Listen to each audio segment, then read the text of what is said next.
The crystal chandelier light caught the edge of a cracked porcelain spoon as Marcus Chen placed it gently on the table between three men in black suits and a terrified woman. "Wrong table, wrong day, gentlemen," he said, his voice carrying the quiet authority of someone who'd seen too much to be intimidated by expensive suits. The entire restaurant held its breath. What happened next would transform a simple maintenance worker into a viral legend. Follow my story to the end and comment the city you're watching from so I can see how far my story has reached. The Golden Pearl restaurant hummed with the kind of energy that only came from mixing wealth wine and whispered secrets. Crystal chandeliers cast honey-colored light across tables dressed in Egyptian cotton, while a string quartet played Vivaldi from a corner alcove designed specifically for acoustic perfection.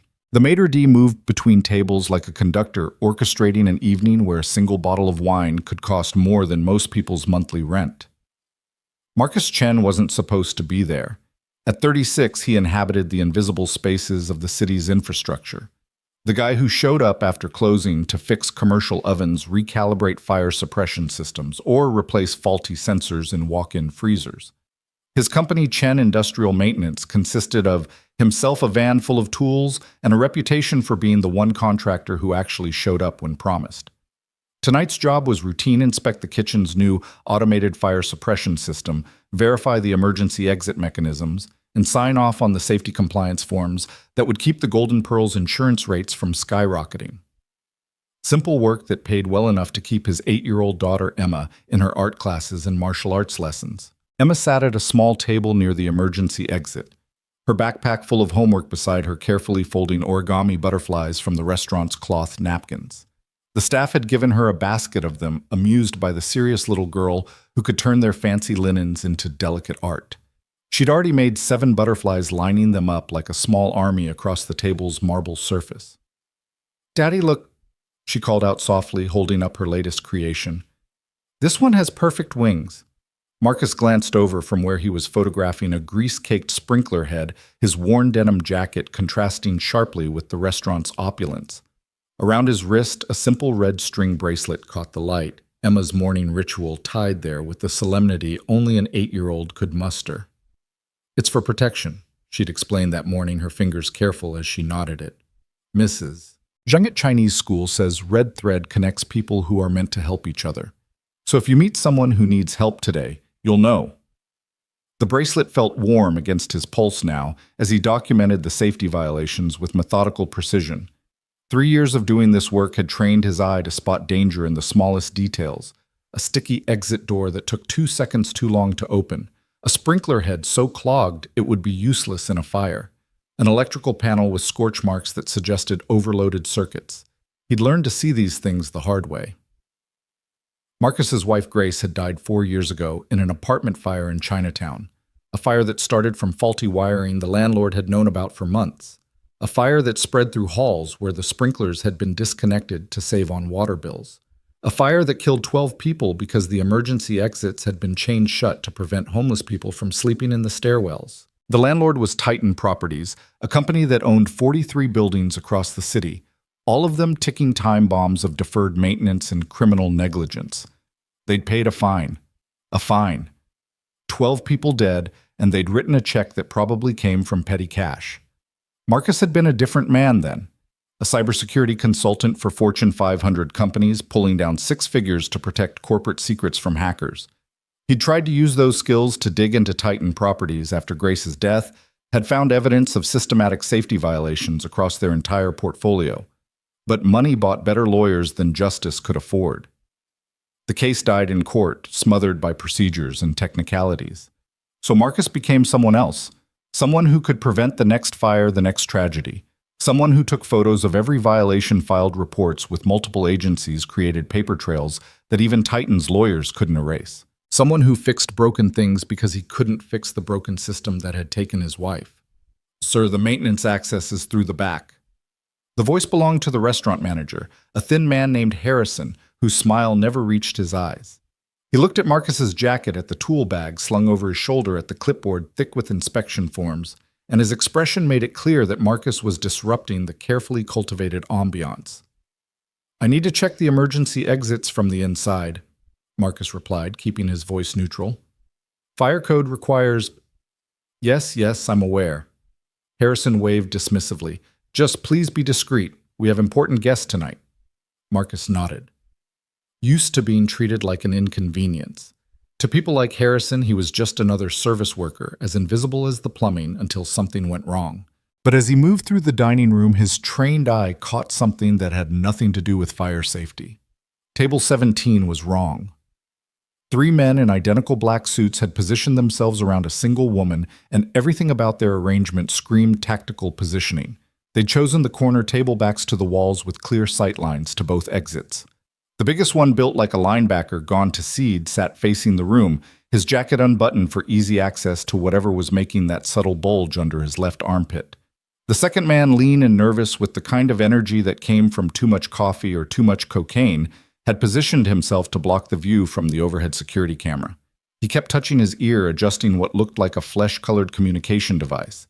The third man stood rather than sat casual, but ready his position, cutting off any direct path the woman might take toward the kitchen or restrooms. And the woman, she was terrified. Marcus recognized the look. It was the same expression Grace had worn in the last photo taken of her at her office Christmas party 2 days before the fire. She'd been cornered then by her boss, a man who thought his position entitled him to more than professional relationships. Grace had been too polite to make a scene, too worried about her job to report it. Marcus had learned since then that politeness was a luxury victims couldn't afford. The woman at table 17 wore a simple navy dress, professional, but not flashy, the kind of outfit someone wore to be taken seriously rather than noticed. Her hands lay flat on the table, trembling slightly, her wedding ring catching the light as she tried to keep them still. Her purse sat in her lap, clutched like a life preserver. She was Asian, maybe 40, with the kind of careful composure that suggested years of practice at managing difficult situations. But this situation was beyond managing. Her eyes darted around the room, looking for help that wasn't coming. The other diners were lost in their own worlds, conversations flowing over expensive wine, nobody noticing the drama unfolding in the corner. Nobody except Marcus. He moved closer, pretending to inspect an exit sign, his phone out, as if checking compliance codes. But the camera was recording, capturing the scene at table 17. "The files, Ms. Kim," the big man was saying, his voice low but carrying. "No more games. You took something that doesn't belong to you." "I don't know what you're talking about." The woman's voice was steady, but Marcus could hear the fear underneath. "I'm just an accountant." An accountant who copied 3 years of financial records onto a flash drive. The nervous man leaned forward, his fingers drumming against the table. "Records that belong to our client. Records that could be misinterpreted." The standing man shifted position slightly, his movement drawing Marcus's attention to the kitchen door. 2 more men in dark suits had just entered through the service entrance, taking positions that would cut off any escape route through the back. This wasn't a negotiation. It was a trap. Marcus thought about Emma sitting 20 feet away, still folding her butterflies. He thought about Grace, who died because nobody had spoken up about danger when it mattered. He thought about all the violations he documented that came too late to save anyone. His hand found the red thread around his wrist. "Excuse me." Marcus's voice cut through the restaurant's ambient noise like a blade through silk. He approached table 17 with the measured pace of someone who belonged there, his clipboard held like a shield, his phone still recording.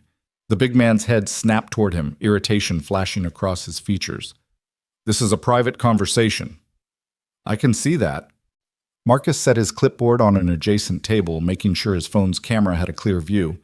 "But you're blocking a fire exit, which is a code violation I need to document." It was technically true.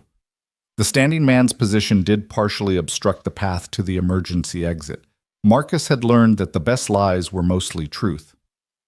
"We'll move in a minute," the nervous man said, his hand twitching toward his jacket. "I'm afraid that's not how safety inspections work." Marcus pulled out the cracked porcelain spoon he'd picked up from a bus station, a nervous habit from years of needing something to fidget with during stressful system diagnostics. He rolled it between his fingers, the crack catching the light. "The lady seems uncomfortable. Are you comfortable, ma'am?" The woman looked at him, hope flickering in her eyes. No, I'm not." "She's fine," the big man growled, standing up. He was even larger than Marcus had estimated, 6'4" at least, with the kind of bulk that came from steroids rather than genetics. "And you need to mind your own business, maintenance man."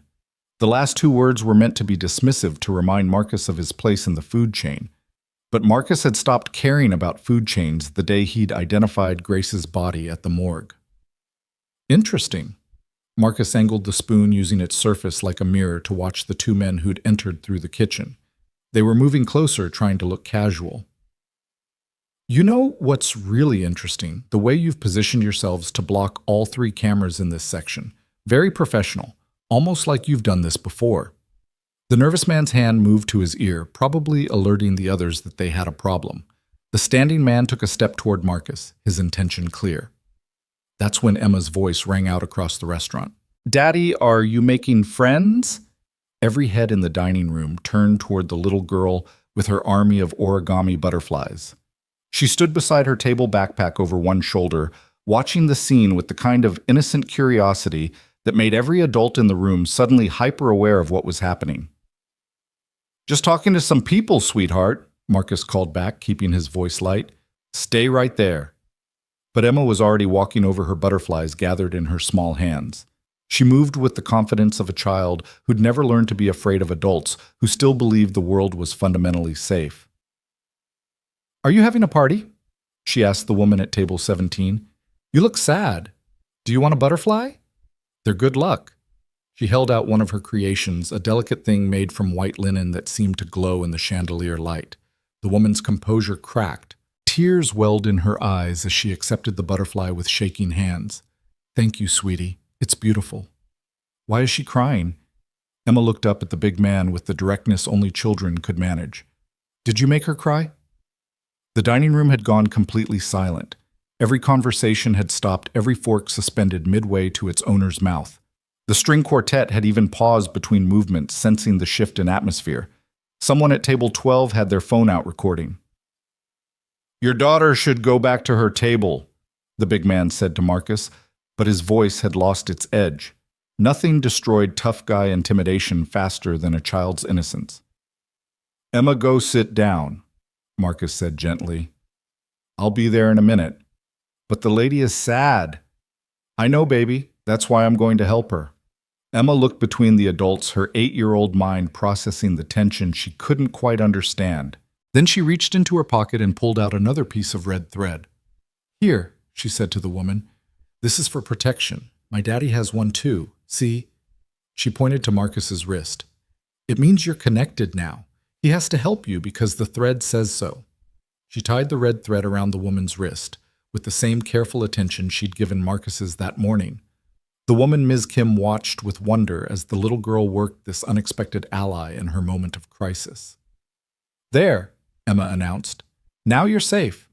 She walked back to her table, satisfied with her intervention, leaving behind a dining room that suddenly felt like a theater where everyone had forgotten their lines. Marcus looked at the three men, then at Ms. Kim with her red thread bracelet, then at the growing number of phones pointed their direction. "Gentlemen," he said, loud enough for every phone to pick up his voice, "I believe the lady would like to leave now. And you're going to let her." The big man's face flushed red. "You have no idea what you're getting involved in." "Actually, I do." Marcus held up his own phone, showing the recording time, 7 minutes 23 seconds. "Corporate intimidation, preventing free movement, implied threats. That's enough for assault charges, and that's before we get into whatever financial crimes you're trying to cover up." "You think you're some kind of hero?" The nervous man stood up, his hand moving inside his jacket. "No." Marcus's voice was calm, almost sad. "I'm just someone who knows what happens when people stay quiet about dangerous situations. Someone dies. It's always someone who didn't deserve it, someone who just wanted to go home to their family." He looked directly at Ms. Kim. "Do you want to leave?" "Yes," she whispered. "Please." "Then stand up and walk to the exit. These gentlemen are going to stay seated." The standing man moved to block her path. "She's not going anywhere with those files." "Files?" Marcus turned the cracked spoon in his fingers, the repetitive motion keeping his hands steady. What files would those be? The ones documenting financial crimes, the ones that prove… what exactly? Embezzlement money, laundering? Or are we talking about something worse? Safety violations, maybe, the kind that get people killed. Ms. Kim's sharp intake of breath told him he'd hit close to the mark. "You were the one," she said suddenly, staring at Marcus with recognition dawning in her eyes. "You're Marcus Chen. Your wife died in the Chinatown fire. You've been filing all those safety complaints against Titan Properties." The name hit the room like a thunderclap. Titan Properties. The company that owned half the low-income housing in the city. The company that had been in the news for suspicious fires in buildings they wanted to demolish for development. The company that always seemed to have the fire department's inspection reports come back clean despite multiple complaints. "Shut up!" the big man snarled at Ms. Kim, but she was already standing emboldened by the cameras by Emma's butterfly still clutched in her hand by the red thread around her wrist. "I'm Catherine Kim," she announced to the room, to the phones, to the internet that would soon make her famous. "I'm a forensic accountant. I was hired to audit Titan Properties' books, and I found evidence that they've been bribing city inspectors for over a decade. I found payments to have sprinkler systems disconnected, to have fire exits chained, to have—" The nervous man lunged for her, but Marcus was already moving. The cracked porcelain spoon became an extension of his hand, 3 years of martial arts training from his youth flooding back like muscle memory. He caught the man's wrist at exactly the right pressure point, the spoon's edge pressing into the nerve cluster between the radius and ulna. The man's hand went completely numb, his fingers releasing their grip on Catherine's arm. The big man came at Marcus like a freight train, but freight trains were predictable. They moved in straight lines. Marcus sidestepped, using the man's momentum against him, guiding him into a table that sent plates and wine glasses crashing to the floor. The standing man reached for something in his jacket, but Marcus was faster. He grabbed a cloth napkin from the nearest table, twisted it into a rope, and in one fluid motion had it wrapped around the man's wrist, pinning his hand inside his jacket. "Stop!" Harrison, the manager, appeared, his face red with indignation. "You're destroying my restaurant." "Your restaurant was already destroyed," Marcus said, not taking his eyes off the three men. "The moment you let them use it for this." "How much did they pay you to look the other way?" Harrison's guilty flinch was answer enough. The two men from the kitchen were moving in now, but the dining room had transformed into something they hadn't expected. 20 phones were recording. The live streams had already started. Someone was narrating the scene for their followers in real time. "This is insane. Some maintenance guy is fighting off corporate thugs. Oh my God, he just took down 3 guys with a spoon and a napkin." The nervous man cradled his numb hand, backing away. The big man got to his feet slowly, wine dripping from his expensive suit. The standing man finally got his hand free from his jacket, but with so many witnesses, whatever he'd been reaching for stayed hidden. "You're going to regret this," the big man said to Marcus. "I already have many regrets," Marcus replied. "Staying quiet while people get hurt won't be one of them." He held up his phone, showing that he'd just sent the entire recording to someone. "That went to 3 journalists, 2 city councilors, and the FBI's corruption hotline. Whatever you were planning to do to Ms. Kim, it's over." The sirens were audible now, growing closer. Someone had called 911. The 5 men looked at each other, calculating their options. They could try to force their way out, but that would mean fighting through a room full of witnesses with cameras. They could stay and try to explain, but that would mean being there when the police arrived. "This isn't over," the big man said to Catherine. "You can't hide forever." "She won't have to," Marcus said, "because by tomorrow morning, everyone in the city will know her face, her name, and what she's trying to expose. You've lost the advantage of shadows. Hard to intimidate someone when the whole world is watching." The men left then, moving quickly, but not running, maintaining the fiction that they were just business associates leaving after a tense meeting. The 2 from the kitchen disappeared back the way they'd come. The 3 from table 17 walked out the front door just as the first police car pulled up. Catherine Kim sat down heavily, the adrenaline leaving her shaky. Emma appeared at her elbow, offering another butterfly. "You were very brave," the little girl said solemnly. "Both of you. Daddy doesn't usually fight people anymore, but sometimes he has to when someone's in trouble." "Any more?" Catherine looked at Marcus with curiosity. Marcus was saved from answering by the arrival of the police. 2 officers entered, hands on their weapons, taking in the overturned table, the scattered dishes, the room full of people with phones out. "Someone want to tell me what happened here?" the lead officer asked. What followed was 20 minutes of chaos as multiple witnesses tried to tell the story at once. The live stream videos were played and replayed. Catherine Kim showed her credentials and explained about the audit, the threats, the files she'd copied that proved Titan Properties had been systematically violating safety codes for profit.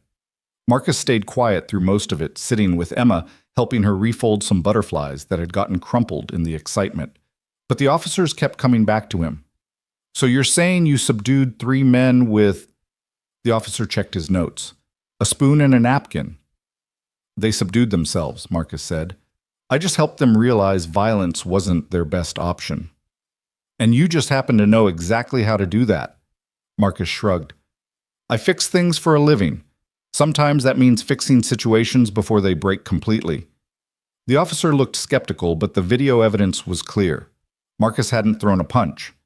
He'd used minimal force to prevent an assault. Everything he'd done fell under defense of others. "We'll need you to come to the station to give a full statement," the officer said. "Can I bring my daughter?" "Of course." As they prepared to leave, Catherine Kim approached Marcus. The red thread was still around her wrist, slightly frayed but intact. "Thank you," she said. "You saved my life. Those men, I know who sent them. They wouldn't have let me leave with what I know." "What exactly do you know?" Marcus asked quietly. Catherine looked around, then leaned closer. Titan Properties isn't just bribing inspectors. They're burning down their own buildings for insurance money. Buildings with people inside. I have proof of 8 fires in the last 2 years, all in buildings they wanted to demolish. Your wife's building was one of them. The words hit Marcus like a physical blow. He'd suspected, had believed it in his gut, but believing and knowing were different things. "The flash drive," he said. "You have it." Catherine nodded, patting her purse. "Multiple copies in multiple locations now. After tonight, I'm not taking chances." "Good." She hesitated, then asked, "Your daughter said you don't usually fight anymore. Were you military police?" "Nothing that official." Marcus watched Emma showing her butterflies to one of the officers, the man's tough demeanor melting in the face of her enthusiasm. "I used to teach self-defense, conflict de-escalation, how to protect people without becoming the threat yourself." "Why did you stop?" "Because I couldn't protect the one person who mattered most." He touched the red thread on his wrist. "Now I just try to fix things before they break. Tonight you were about to break." Catherine's eyes filled with tears again. "I'm going to make them pay, for your wife, for all of them." "Just be careful," Marcus said, "and stay visible. Darkness is where they're comfortable. Stay in the light, where everyone can see you." Harrison, the manager, was being questioned by police, his earlier arrogance replaced by nervous stammering. The restaurant had emptied except for staff and investigators. The golden ambiance had been shattered, replaced by the harsh reality of crime scene tape and evidence markers. "Daddy," Emma tugged on his sleeve. "Are we heroes now?" Marcus knelt down to her level. "No, baby, we're just people who helped when someone needed it." "But everyone was recording. We're going to be on the internet." "Probably. Will it help the sad lady?" Marcus looked over at Catherine Kim, who was showing something on her phone to a detective, her posture straightening with every word she spoke. The woman who'd been terrified an hour ago was transforming into someone else, a witness, a warrior, a voice for the dead. "Yeah," he said. "I think it will." They left the Golden Pearl as the crime scene investigators arrived. Emma held Marcus's hand, her other arm cradling her collection of butterflies. The red thread on his wrist caught the streetlight as they walked to their car. "Daddy," Emma said as he buckled her into her booster seat, "Mom would be proud of you." Marcus's throat tightened. "What makes you say that?" "Because you used your inside voice even when you were fighting. Mom always said the strongest people don't need to yell." He kissed the top of her head, unable to speak for a moment. As they drove home, Marcus's phone buzzed with notifications. The videos were already spreading across social media. Maintenance worker saves whistleblower was trending. Someone had isolated the moment when Emma gave Catherine the butterfly, adding the caption, "Not all heroes wear capes, some wear red thread." But Marcus wasn't thinking about the viral fame that was about to descend on them. He was thinking about Grace, about the fire that had taken her, about the possibility that it hadn't been negligence but murder. He was thinking about Catherine Kim, brave enough to steal evidence of corporate crimes, who'd almost paid the ultimate price for her courage. He was thinking about the system that let companies like Titan Properties operate with impunity, buying their way out of consequences while families buried their dead. And he was thinking about the cracked porcelain spoon in his pocket, a broken thing that had proved useful when it mattered most. Sometimes the broken things were the ones that saved you. Sometimes the maintenance man was the only one who could see what needed fixing. And sometimes a little girl with paper butterflies and red thread could remind everyone what protection really meant. Tomorrow would bring interviews and investigations, lawyers, and threats, fame he didn't want, and attention he couldn't avoid. But tonight, he was just a father driving his daughter home. The red thread around his wrist, a reminder that connections between people were the only things that really mattered. The dashboard clock read 9:47 p.m. 3 hours ago, he'd been nobody special, just another invisible worker keeping the city's infrastructure running. Now he was about to become the face of something larger, a movement, a reckoning, a long overdue accounting for those who profited from others' suffering. He didn't want it, but want and need were different things. Grace had needed someone to speak for her when she could no longer speak. Catherine Kim had needed someone to stand for her when she couldn't stand alone. Emma needed a father who showed her that doing right was more important than doing nothing. And maybe, just maybe, the city needed to see that sometimes the maintenance man was the most important person in the room, the one who could see what was broken and wasn't afraid to fix it. The red thread caught the passing streetlights as they drove through the city, a thin line of connection and protection, fragile but unbroken, just like hope itself. The video hit 10 million views before midnight. Marcus discovered this when Emma's school called at 6:47 a.m., suggesting he might want to keep her home for a few days until the situation calms down.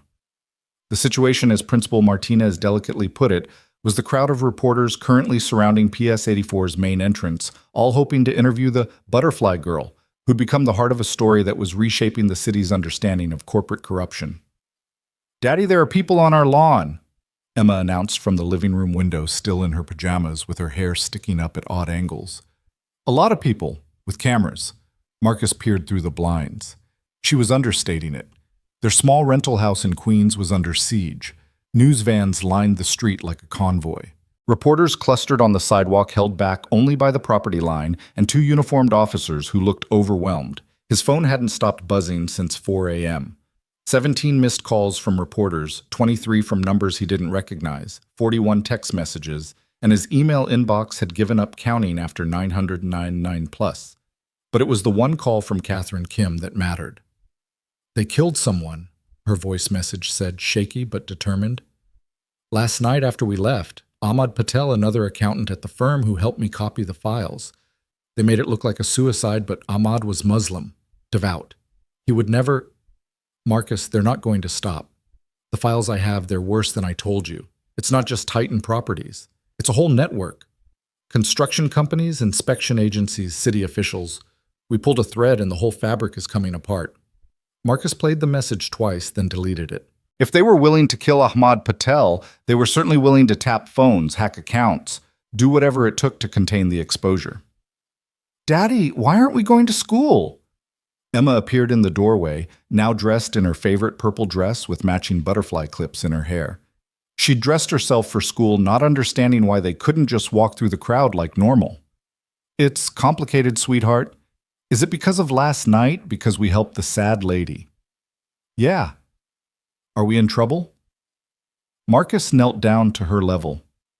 "No, baby. But sometimes when you do the right thing, it makes other people upset. And those people might want to, talk to us about it."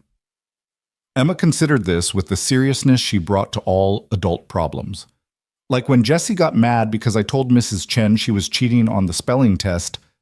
Exactly like that, but bigger. "Oh." She thought for a moment. "Do we need more red thread?" Before Marcus could answer, his phone rang. Unknown number, but something made him answer. "Mr. Chen." This is Special Agent Sarah Volkov with the FBI. We need to talk about Catherine Kim and Ahmad Patel. I heard about Ahmad. Then you understand the severity of the situation. Can you come to our field office? We can send a car. With all due respect, Agent Volkov, I have reporters on my lawn and a daughter to protect. If you want to talk, you come to me. There was a pause. Fair enough. We'll be there in an hour. Mr. Chen, the video from last night has had unexpected consequences. The Justice Department is involved now. The governor's office. What you did is opened a door we've been trying to open for 3 years. And Ahmad Patel died because of it. Ahmad Patel died because he was brave enough to help expose killers. Don't let his sacrifice be wasted. She hung up, leaving Marcus staring at his phone. Through the window, he could see a reporter doing a stand-up with his house in the background, probably describing him as the mysterious maintenance worker with the deadly spoon skills, or some equally ridiculous characterization. Emma, he said, making a decision. Want to go on an adventure? Her face lit up. Yes, where? First, we're going to sneak out the back door like ninjas. Then, we're going to visit some old friends of Daddy's, people who can help keep us safe. Are they ninjas too? Sort of. 20 minutes later, they slipped out through the back garden, Emma wearing a baseball cap and sunglasses that made her look like a tiny spy. Mrs. Chen from next door, a different Chen, no relation, had agreed to let them cut through her yard to the alley where Marcus had parked his van the night before. They made it 3 blocks before a sharp-eyed reporter spotted them at a red light. Mr. Chen? Mr. Chen? How does it feel to be called a hero? Marcus kept the windows up, doors locked, but Emma was fascinated by the attention. Daddy, that lady knows your name. Yeah, baby, a lot of people know our names now. Is that bad? He thought about Ahmad Patel dead for the crime of photocopying documents. It's complicated. They drove through Queens toward Brooklyn. Marcus taking random turns to lose any followers, his old paranoia skills rusty but functional. The city looked different in the morning light when you knew people might be hunting you. Every black sedan became suspicious. Every van might be surveillance or worse. The Crimson Phoenix Gym sat between a bubble tea shop and a Vietnamese restaurant in Sunset Park, its neon sign dark in the morning sun. Marcus hadn't been here in 4 years, not since Grace's funeral, when his mentor, Master Liu, had found him drunk and sobbing in the parking lot at 3 a.m., unable to face a world without her. You have a daughter, Liu had said then. She needs her father, not this ghost you're becoming. Marcus had thrown a sloppy punch. Grief and whiskey making him stupid. Liu had deflected it easily, then held him while he cried like a child 32 years old and completely broken. He hadn't been back since. Now the door opened before he could knock, and there stood Master Liu, 73 years old, and still moving like water, still seeing everything with eyes that had witnessed revolution, exile, rebuilding, and loss. Marcus, he said simply, I saw the video. Sifu, I know what you need. Liu's eyes moved to Emma, and his stern face softened. And who is this butterfly princess? That Emma, normally shy with strangers, stepped forward with unusual confidence. I'm Emma Chen. I made butterflies for the sad lady. Are you a ninja? Liu laughed, a sound Marcus hadn't heard in years. Better, I'm a teacher. Come inside, little butterfly. We have chocolate milk and many questions. The gym hadn't changed. The same mirrors lined the walls, reflecting the morning light across worn mats that had absorbed decades of sweat and determination. The same photos covered the Eastern Wall students at tournaments, demonstrations, celebrations. Marcus was in several of them, younger, smiling, unaware that life was about to teach him harder lessons than any opponent could. The others are coming, Liu said, leading them to his office in the back. When they saw the video, they knew you'd need us. Sifu, I didn't mean to say. To what? Stand up for someone who needed help. Use the skills I taught you to protect instead of destroy. Liu poured tea from a pot that was always brewing, always ready. You honored everything I ever taught you last night. A man is dead because of what I did. A man is dead because evil men killed him. You didn't create their evil, Marcus. You just exposed it. Emma had found a stack of martial arts magazines and was carefully cutting out pictures of female fighters, arranging them like paper dolls.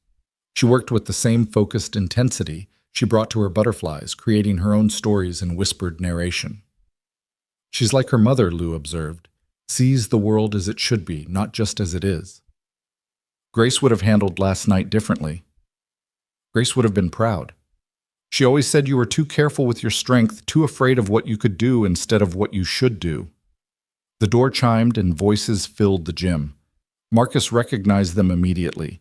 His old training partners, people he'd sweated and bled with for years before Grace's death had driven him into isolation. Tommy Nguyen entered first, still built like a brick wall despite being a pediatric nurse now. Behind him came Diana Foster, who'd parlayed her martial arts training into a career as a stuntwoman, currently sporting purple hair and a grin that had gotten them both into trouble more times than Marcus could count. James Okonkwo followed his corporate lawyer suit, incongruous in the gym, probably having come straight from his office. The maintenance man returns, oh, Diana said, but her joke was gentle, her eyes concerned. That video, Marcus, the way you moved, you haven't lost a step. I haven't trained in 4 years. Your body remembers what your mind tries to forget, Master Liu said. Show me your hands. Marcus held them out. They were steady calloused from work, the red thread still around his left wrist. Liu examined them like a doctor, noting the small cuts from the cracked porcelain spoon, the bruising on his knuckles from when he'd deflected the big man's grab. You held back, Liu said. You could have seriously hurt those men. They were just doing a job. So were the guards at concentration camps, James said, his lawyer's mind always cutting to uncomfortable truths. Following orders isn't an excuse for evil. Tommy had knelt beside Emma, admiring her picture arrangements.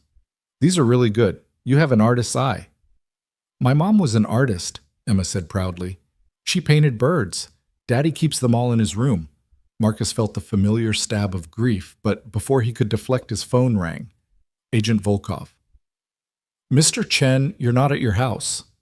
Did you really expect me to sit there like a target? Fair point. Where are you? Marcus looked at Liu, who nodded. Crimson Phoenix Gym in Sunset Park. You have the address. We'll be there in 20 minutes. Mr. Chen, there's been another development. Catherine Kim is missing. The words hit like ice water. What do you mean missing? She didn't show up for protective custody this morning. Her apartment's been tossed. Professional job. No blood, but also no Catherine. Marcus's mind raced. They took her. That's our assumption. Mr. Chen, whatever she told you about those files, we need to know. Lives are at stake. 20 minutes, Marcus said, and hung up. The gym had gone quiet. Everyone had heard his side of the conversation. It's happening again, Marcus said to no one in particular. People are dying because someone stood up to them. No, Liu said firmly. People are dying because killers are killing. You don't blame the light for revealing the darkness. Pretty sure the darkness blames the light, Diana said. Marcus, that video has 50 million views now. The whole city is watching. Hell, the whole country. You can't put that genie back in the bottle. They have Catherine Kim, the woman with the evidence. Then we get her back, Tommy said simply. That's what we do right. We protect people. We're not vigilantes, James warned. There are legal ways. Legal ways got Ahmad Patel killed, Marcus interrupted. Legal ways let Titan Properties burn buildings with people inside. Legal ways are what they're counting on because they own the people who make legal decisions. His phone buzzed. A text from an unknown number, just a photo. Catherine Kim tied to a chair in what looked like a warehouse. A copy of today's newspaper in the frame to prove it was current. Her face was bruised but defiant, the red thread still visible on her wrist. Below the photo, a message, "The Butterfly Man has 1 hour to come alone. Pier 47. Bring all copies of the files or she burns like your wife did." The gym erupted in angry voices, but Marcus heard none of it. He was staring at the photo, at the red thread on Catherine's wrist, at the look in her eyes that said she was ready to die rather than give up what she knew. "Emma," he said quietly, "I need you to stay here with Master Liu." His daughter looked up from her pictures. "Are you going to help the sad lady again?" "Yeah, baby." "Then you need this." She pulled a fresh piece of red thread from her pocket. She always had them like a magician with scarves, and tied it around his wrist next to the one from yesterday. "Double protection, because it's dangerous." How do you know it's dangerous? Because you have your scary face on, the one from when the bad men were at Mommy's funeral. Marcus froze. What bad men? The ones in the black car who watched us at the cemetery. You made me go inside with Aunt Linda, but I saw them. You talked to them, and then they left, and you had your scary face for weeks. 4 years ago, the day they buried Grace. Marcus remembered now Titan Properties representatives coming to offer their condolences, and a settlement if he signed a non-disclosure agreement. He told them what they could do with their money, had made it clear that if they came near his daughter again, he'd kill them all. They'd believed him, but that was before last night, before the video, before he'd shown the world what he was capable of. Daddy has to go, he told Emma. But I'll be back. Promise. He couldn't lie to her. I'll try my best. That's not a promise. No, it's not. She considered this with that devastating honesty children possessed. Then she hugged him tight, whispering, "Be like water, Daddy. That's what Mommy used to say when you trained. Be like water." Grace's words in Emma's voice. It almost broke him. Master Liu stepped forward. "You're not going alone." The message said, "Come alone." It didn't say stay alone. Liu's smile was sharp as a blade. Besides, they threaten one of my students, they threaten me, and I haven't had a good fight in years. Sifu, you're 73, and I've been dangerous for 70 of those years. Tommy Diana James, you know what to do. They moved without question, a team responding to unspoken orders. Tommy went to a cabinet and pulled out equipment Marcus recognized tactical gear from Liu's military days, updated and maintained because Liu believed in being prepared for everything. Diana was already on her phone calling in favors from her stunt crew. "Yeah, Pier 47, bring the drone rig and the thermal cameras. No, this isn't a movie. This is real." James had his laptop out, fingers flying over the keyboard. Pier 47 is owned by a shell company that traces back to, surprise, surprise, Titan Properties. It's been closed for renovation for 6 months, but no work's been done. Perfect place for disappearing someone. Agent Volkov arrived while they were preparing, taking in the scene with professional assessment. She was younger than her voice had suggested, maybe 35, with the kind of alertness that came from seeing too much too young. "This is not how we do things," she said, looking at the tactical gear. "Then how do you do things?" Marcus asked. "Because your way got Ahmad Patel killed and Catherine Kim kidnapped. We follow the law. The law they've bought." She had no answer for that. Instead, she pulled out a tablet showing Marcus a file. "This is what Catherine Kim found. We managed to recover it from her cloud backup before they deleted it." The file was devastating. Financial records showing Titan Properties had been systematically burning their own buildings for insurance money. But worse, much worse, were the communications showing they knew people were inside. They'd specifically chosen buildings with the most vulnerable tenants, elderly, disabled, undocumented immigrants who wouldn't be missed or mourned by anyone with power. 8 buildings, 43 deaths. All murder disguised as tragic accidents. Grace's building was 3rd on the list. "They killed her," Marcus said, his voice hollow. "They actually killed her." "They killed all of them," Volkov said. "And they're going to keep killing unless we stop them. But we need Catherine Kim alive to testify. She's the only one who can authenticate these documents, explain how she found them, make a jury understand what they mean. Then we get her back. You can't just watch me." Marcus stood, the red threads on his wrist catching the light. 2 threads now, double protection, as Emma had said. One for Grace, one for Catherine. 2 women whose lives had been touched by Titan Properties' evil. "You have 40 minutes, Volkov said. "If you're going to do something stupid, at least let me help. You just said you follow the law. I also took an oath to protect and serve. Sometimes those 2 things conflict." She pulled out her service weapon, checked it, holstered it again. "Besides, my sister lived in one of those buildings, the 5th one on the list. She got out, but her neighbor didn't. Mrs. Petrovsky, 78 years old, still sent Christmas cards to family in Russia every year, died of smoke inhalation because the fire exits were chained." The room was quiet for a moment, everyone recognizing the weight of personal loss, the kind that transformed duty into mission. "All right, Marcus said. "Here's what we're going to do." Pier 47 stretched into the Hudson River like a broken finger. its abandoned warehouses dark against the morning sky. Marcus approached alone as demanded, but he knew he wasn't really alone. Diana's stunt crew had drones in the air, invisible at their altitude, but watching everything through thermal cameras. Tommy and two other students from the gym were approaching by water in a borrowed boat. James was in a van 3 blocks away, monitoring police channels and ready to call in cavalry if needed. And Master Liu was somewhere Marcus couldn't see him, which meant he was exactly where he needed to be. The main warehouse door was open, an obvious invitation. Marcus entered, his footsteps echoing in the vast space. Sunlight filtered through broken skylights, creating patterns of light and shadow across the concrete floor. Catherine Kim sat in the center of the space, tied to a metal chair. She was conscious but exhausted, her face showing the signs of a sleepless night and rough treatment. The red thread on her wrist was stained with blood from where she'd struggled against her restraints.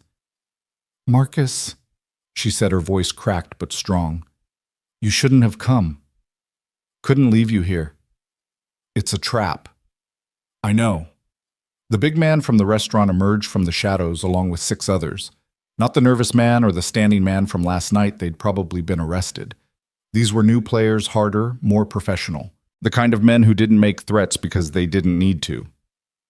"Mr. Chen," the big man said, "you've caused us considerable trouble. Just getting started. Tough talk for a maintenance man. I fix things. You're broken. Seems like a natural fit." The big man smiled, but it didn't reach his eyes. "Do you have the files? Do you have a name? Seems rude to die without knowing who killed me." "Frank Morrison, head of security for Titan Properties." The same Frank Morrison who signed off on the fire safety reports for 8 buildings that mysteriously burned down. Morrison's smile faded. "You've done your homework." "Catherine did the homework. I'm just here for the practical exam." 7 against 1. "You like those odds." Marcus touched the red threads on his wrist. "I've had worse." "Your wife didn't think so." The words were meant to make him angry, make him sloppy. 3 months ago, they would have worked. But Master Liu had taught him something years ago. Anger is energy. You can let it explode and destroy you, or you can direct it and destroy your enemies. "You're right," Marcus said calmly. Grace died alone, afraid, betrayed by a system that was supposed to protect her. But she also died knowing she was loved, which is more than you'll get to say. Morrison pulled out a gun. "Enough talk, the files." "I don't have them." "Then she burns." One of the men was already pouring gasoline around Catherine's chair, the smell filling the warehouse, just like they'd done to the buildings, just like they'd done to Grace. "You're going to burn her either way," Marcus said. "We both know that. Can't leave witnesses." "Smart man. So why come?" "To tell you something." Marcus pulled out his phone, showing it was recording live streaming. "We're live. 40,000 people are watching right now. They heard you admit your name. They heard you admit to the fires. They're seeing you threaten to burn an innocent woman alive." Morrison fired, but Marcus was already moving. The bullet sparked off the concrete where he'd been standing as he rolled behind a pillar. "Cut the stream," Morrison shouted. "Can't," Marcus called out. "It's not just my phone. There are 12 different cameras in here all streaming, drones overhead, boats in the water. You're surrounded by witnesses you can't see." It was partially a bluff. There were only 3 drones and the boat was still 5 minutes out. But Morrison didn't know that. "Kill them both," Morrison ordered. That's when Master Liu made his entrance. The old man dropped from the rafters like gravity had forgotten him, landing silently behind the man with the gasoline. One precise strike, and the man crumpled unconscious before he hit the ground. The gas can rolled away, spilling its contents harmlessly across the concrete. 2 men rushed Liu, probably thinking a 73-year-old man would be easy prey. They learned otherwise when he redirected their momentum into each other, their heads colliding with a sound like coconuts cracking. They went down in a tangle of limbs. Marcus used the distraction to move the cracked porcelain spoon somehow in his hand again. He didn't remember pulling it out, but muscle memory was funny that way. The nearest gunman was turning toward Liu, exposing his back. Marcus closed the distance in 3 steps, the spoon's edge finding the nerve cluster at the base of the skull. The man dropped his gun, clattering away. Diana's crew rappelled through the skylights, their stunt training making them look like special forces. They didn't engage directly, instead creating chaos. Smoke bombs, flashbangs, the kind of theatrical confusion that made it impossible for Morrison's men to track their targets. Tommy and his team burst through the side door, moving with the coordinated precision of people who'd trained together for years. They weren't trying to win a fight, they were trying to create enough disruption for Marcus to reach Catherine. Morrison was screaming orders, but his men were panicking. They'd expected to torture and kill 2 people in private. Instead, they were in the middle of a very public rescue being watched by thousands. Marcus reached Catherine using a box cutter to slice through her restraints. "Can you run? I can barely stand." "Then I'll carry you." "Behind you." Marcus spun the spoon, coming up instinctively. Morrison was there, gun aimed at Marcus's head, too close to miss. The gun fired, but Marcus wasn't there. He dropped and rolled Leo's training, saving him once again. The bullet whined past, and before Morrison could adjust his aim, a small figure hit him from the side. Emma. She'd followed them, somehow slipped away from whoever was supposed to be watching her. 8 years old and fearless, she'd attacked a man 4 times her size because he was threatening her father. Morrison backhanded her casually, sending her small body flying. She hit the concrete hard, a cry of pain escaping her lips. Something broke inside Marcus. Not broke like the porcelain spoon, broke like a dam releasing years of suppressed rage training and capability. He moved differently now. Not the careful, measured movements of someone trying to minimize harm. This was the Marcus Chen who'd been Interpol's most requested instructor for close-quarters combat. The Marcus Chen who'd once disarmed 3 armed men in a Seoul subway station with nothing but an umbrella. The Marcus Chen that Grace had fallen in love with, dangerous and controlled and absolutely lethal when his family was threatened. Morrison never saw the strikes coming. 7 precise blows in less than 2 seconds, each targeting a different pressure point, delivered with the force of years of grief and rage, finally given purpose. Morrison dropped, his body convulsing from the neurological overload. He'd live, but he'd never be quite right again. Some damage couldn't be fixed. "Emma?" Marcus rushed to his daughter, gathering her small form. She was conscious, crying, a bruise already forming on her cheek. "I'm sorry, Daddy. I followed you. I was scared you wouldn't come back." "It's okay, baby. It's okay." The warehouse was suddenly full of FBI agents, Volkov leading them in with weapons drawn. Morrison's surviving men surrendered immediately, smart enough to know when they were beaten. "You're under arrest," Volkov told Morrison, who was still twitching on the ground. "For kidnapping, attempted murder, conspiracy, and about 40 other charges we'll figure out later." Catherine Kim stood on shaking legs, supported by Tommy. "The files," she said. "Did you get the files prior?" "We have everything," Volkov assured her. "Your testimony plus the evidence is enough to bring down the entire network." Marcus carried Emma out of the warehouse into the morning sun. The media had arrived somehow, helicopters overhead and news vans surrounding the pier. The story was too big to contain now: vigilante justice, corporate corruption, a little girl brave enough to attack armed men to save her father. "Daddy," Emma whispered against his shoulder. "Did we win?"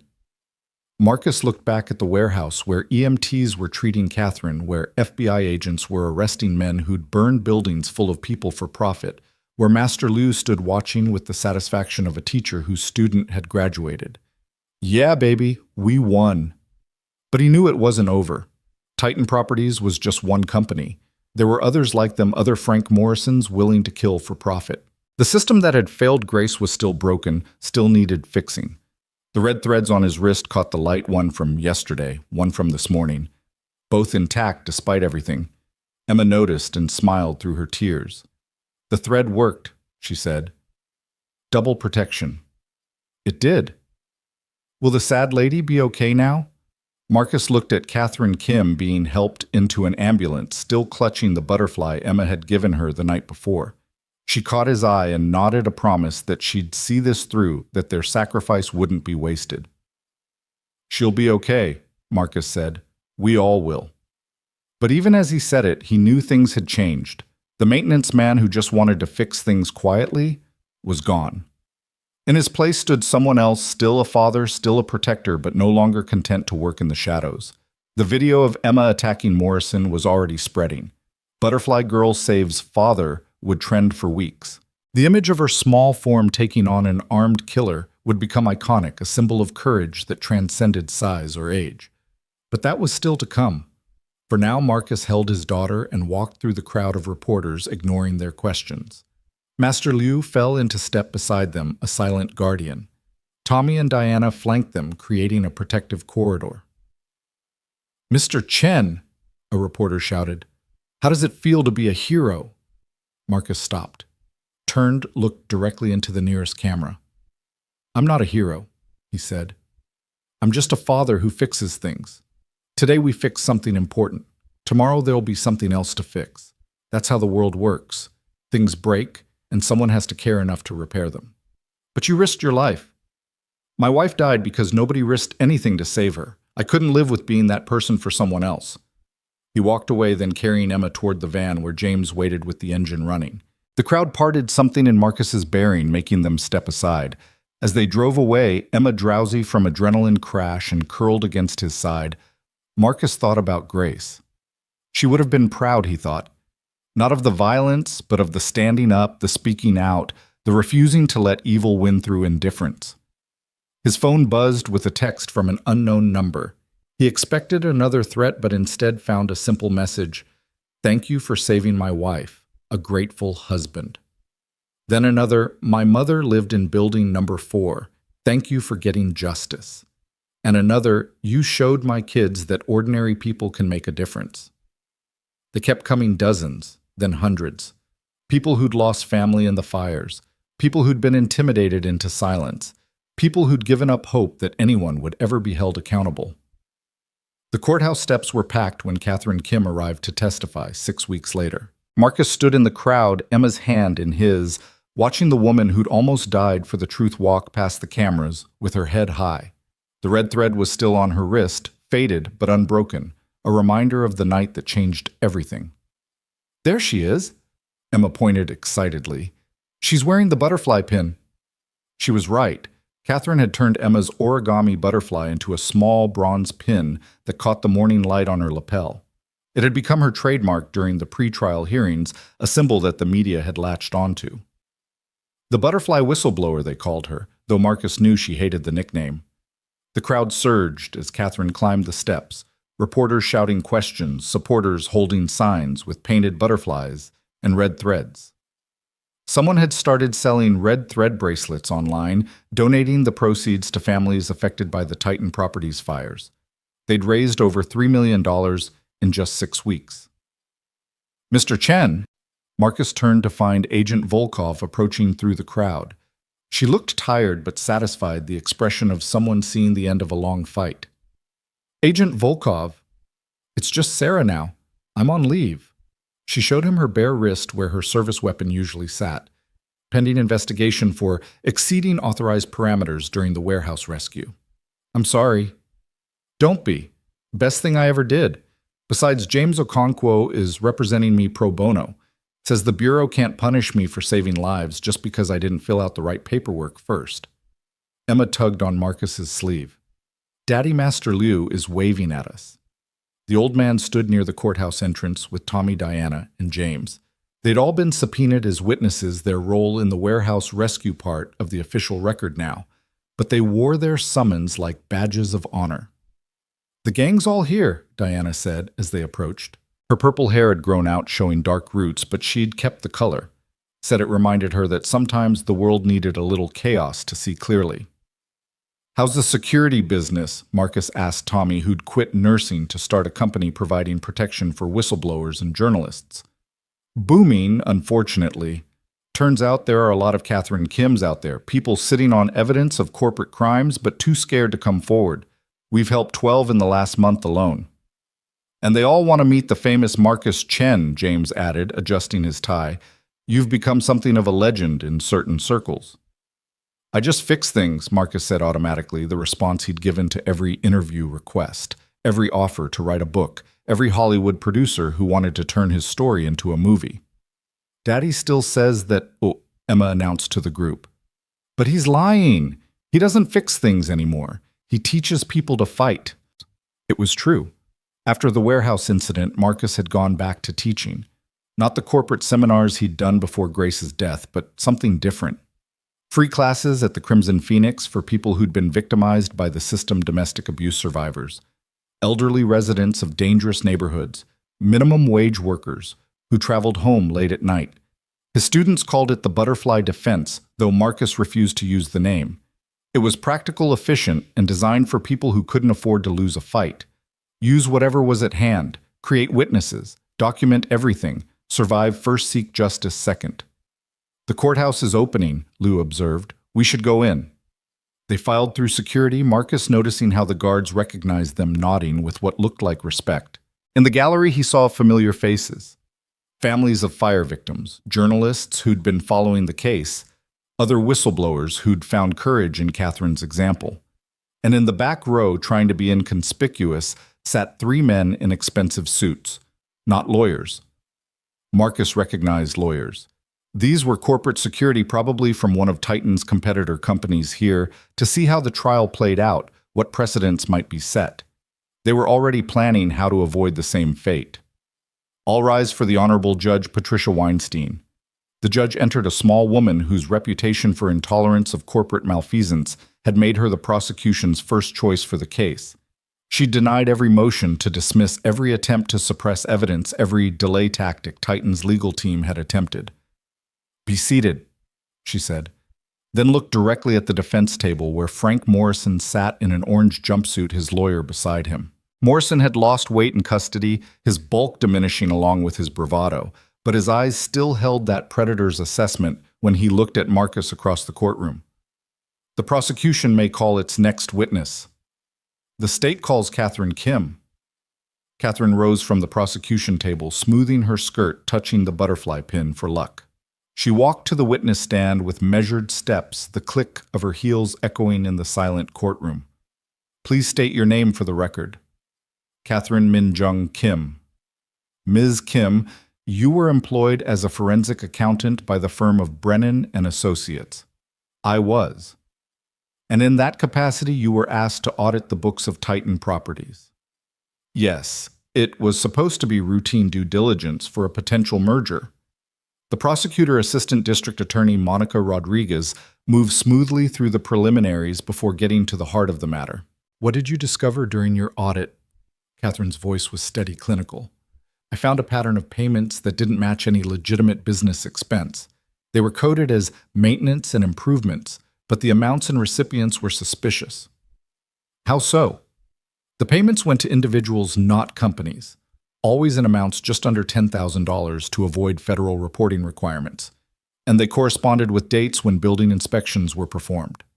"What conclusion did you draw from this?" "That Titan Properties was bribing city inspectors to overlook safety violations." A murmur ran through the gallery. Judge Weinstein gavelled for silence. "But that wasn't all you found, was it?" Rodriguez continued. "No." Catherine's voice dropped. "I found internal communications discussing what they called renovation acceleration." "Can you explain that term for the jury?" Catherine looked directly at Morrison as she answered. "It was their code for arson. They would identify buildings that were more valuable as empty lots for development, ensure they had good insurance coverage, then arrange for accidental fires." "How many buildings?" 8 that I could document. There may have been more." "And did these communications show any concern for the tenants in these buildings?" Catherine's composure finally cracked slightly. "They called them acceptable losses. There's an email from Morrison to the CEO saying, and I quote, 'The type of tenants in these buildings don't have families who can afford lawyers, even if someone suspects they can't prove anything.'" The gallery erupted. Judge Weinstein had to gavel repeatedly to restore order. Marcus felt Emma's hand tighten in his. She was old enough to understand what was being said, young enough to still be shocked by such casual evil. "Were you able to determine if these fires actually occurred?" "Yes. All 8 buildings burned within 6 months of the communications I found. 43 people died." Rodriguez walked Catherine through each building, each fire, each death. It took 3 hours. By the end, several jury members were crying. One elderly man who looked like he might have lived in one of those buildings himself was gripping his cane so tightly his knuckles were white. "Ms. Kim, why did you copy these files without authorization?" "Because I recognized the pattern. My colleague Ahmad Patel had noticed it first. He came to me because... She paused, gathering herself. Because his uncle had died in one of the fires, building number 6. Ahmad recognized the address in the files. What happened to Ahmad Patel? He was murdered the night after the Golden Pearl restaurant incident. They made it look like suicide, but Ahmad was Muslim, devout. He would never have taken his own life. The defense attorney, a sharp-faced man named Kellerman, objected. Speculation and prejudice, Your Honor. Sustained as to the speculation about suicide, Judge Weinstein ruled. The jury will disregard. Ms. Kim, please stick to what you know for certain. Catherine nodded. Ahmad is dead. The files he helped me copy are the only reason we know what Titan did. Let's talk about the night at the Golden Pearl, Rodriguez said. Can you tell us what happened? Catherine's hand went to her wrist, touching the spot where the red thread rested. I was contacted by 3 men who said they represented Titan Properties. They wanted to meet in a public place to discuss the misunderstanding about the files. I thought I'd be safe in a restaurant full of people. Were you? No. They positioned themselves to block my escape. They threatened me. They made it clear that if I didn't return the files and sign a statement saying I'd made everything up, I would face consequences. What happened then? Catherine looked at Marcus for the first time since taking the stand. A maintenance worker named Marcus Chen intervened. He saw I was in distress and came to help, even though he didn't know me, even though it put him in danger. Can you identify Marcus Chen? He's there in the gallery, 3rd row, with his daughter. Every head in the courtroom turned. Emma, never one to miss a moment, waved. Despite the seriousness of the situation, a ripple of affectionate laughter went through the room. What happened after Mr. Chen intervened? He documented everything, recorded it, made sure there were witnesses. He prevented them from taking me by force, and when the police arrived, there was enough evidence to arrest them. But that wasn't the end, was it? No. The next morning, I was kidnapped from my apartment. They took me to a warehouse at Pier 47. They were going to burn me alive, make it look like I'd set the fire myself in a suicide attempt, the same way they'd burned their buildings. How do you know this? Frank Morrison told me. He said I would burn like all the others, that nobody would question another tragic fire. But you were rescued. Yes, Mr. Chen came along with others. They saved my life. Rodriguez turned to the jury. No further questions at this time. Kellerman rose for cross-examination, his expression suggesting he knew he was fighting a losing battle, but was being paid too much to give up. Ms. Kim, you accessed confidential files without authorization, correct? Yes. You copied proprietary information belonging to Titan Properties. I copied evidence of murder. Moved to strike as non-responsive.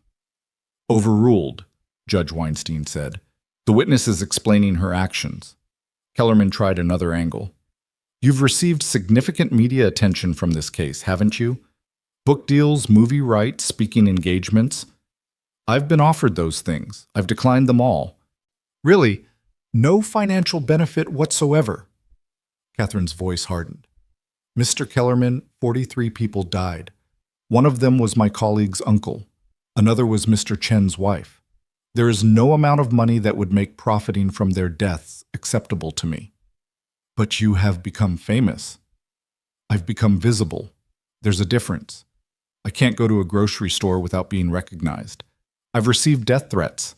I've had to move 3 times. If this is fame, I don't want it. Kellerman spent another hour trying to find holes in Catherine's testimony, but she was unshakable. The documents spoke for themselves, and she was simply their translator.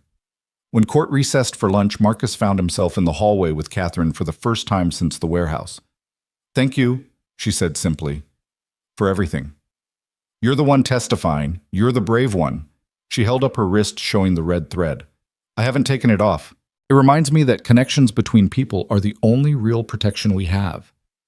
Emma, who'd been quietly drawing during the testimony, showed Catherine her latest creation, a picture of butterflies carrying buildings away from fires. So the people can escape, Emma explained. The butterflies save everyone. Catherine knelt down to Emma's level. That's beautiful. You know what, you're right. The butterflies do save everyone. Every time someone speaks up, every time someone helps a stranger, every time someone refuses to look away, Those are all butterflies. Is my daddy a butterfly? Catherine smiled. The biggest, strongest butterfly I've ever seen. Marcus was about to deflect when his phone buzzed. Unknown number, but he'd learned to answer those now. Mr. Chen.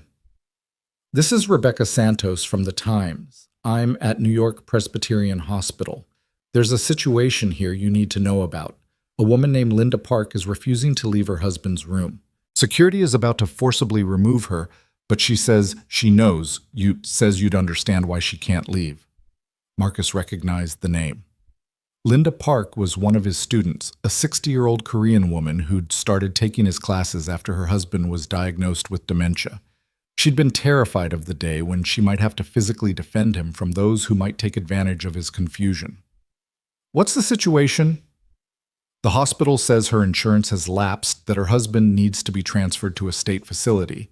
But Mrs. Park says those facilities are where patients go to die. She's barricaded herself in the room.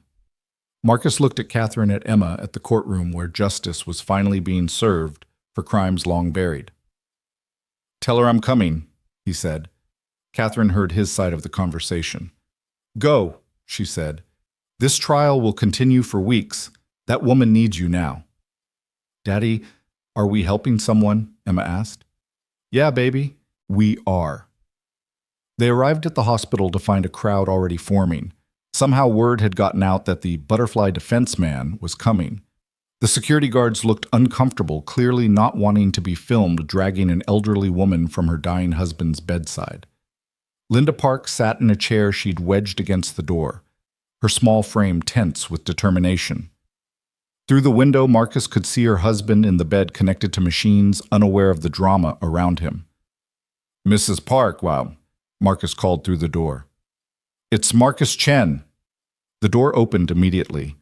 Linda Park's face was streaked with tears, but her eyes were fierce. Mr. Chen, they want to take him to one of those places. The same company that owns the facility, it's subsidiary of Titan Properties. They buy sick people's debt, force them into their facilities, then bill Medicare until the patients die. It's another scam, another way they profit from suffering. Marcus felt the familiar anger rising. Even facing prosecution, even with their executives in jail, the tentacles of corruption spread wide. Do you have proof? I have everything. She showed him a folder thick with documents. My nephew is a paralegal. He's been investigating. 17 elderly patients transferred to Titan-owned facilities in the last year. All died within 6 months. All had their estates drained by medical bills first. Marcus looked at the growing crowd at the cameras already recording. Then he looked at Emma, who was tying one of her red threads around Mrs. Park's wrist. For protection, Emma said solemnly. He made a decision. Mrs. Park, would you like to tell your story to those reporters? I'm not good with cameras.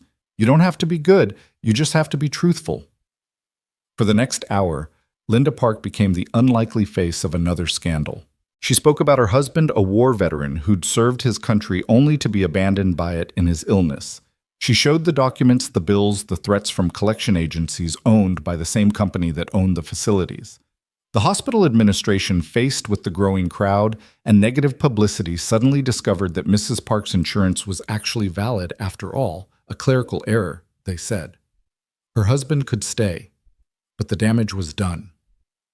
Butterfly Defense started trending again this time, attached to stories of elderly patients, disabled individuals, everyone who'd been victimized by the healthcare to hospice pipeline that companies like Titan had created.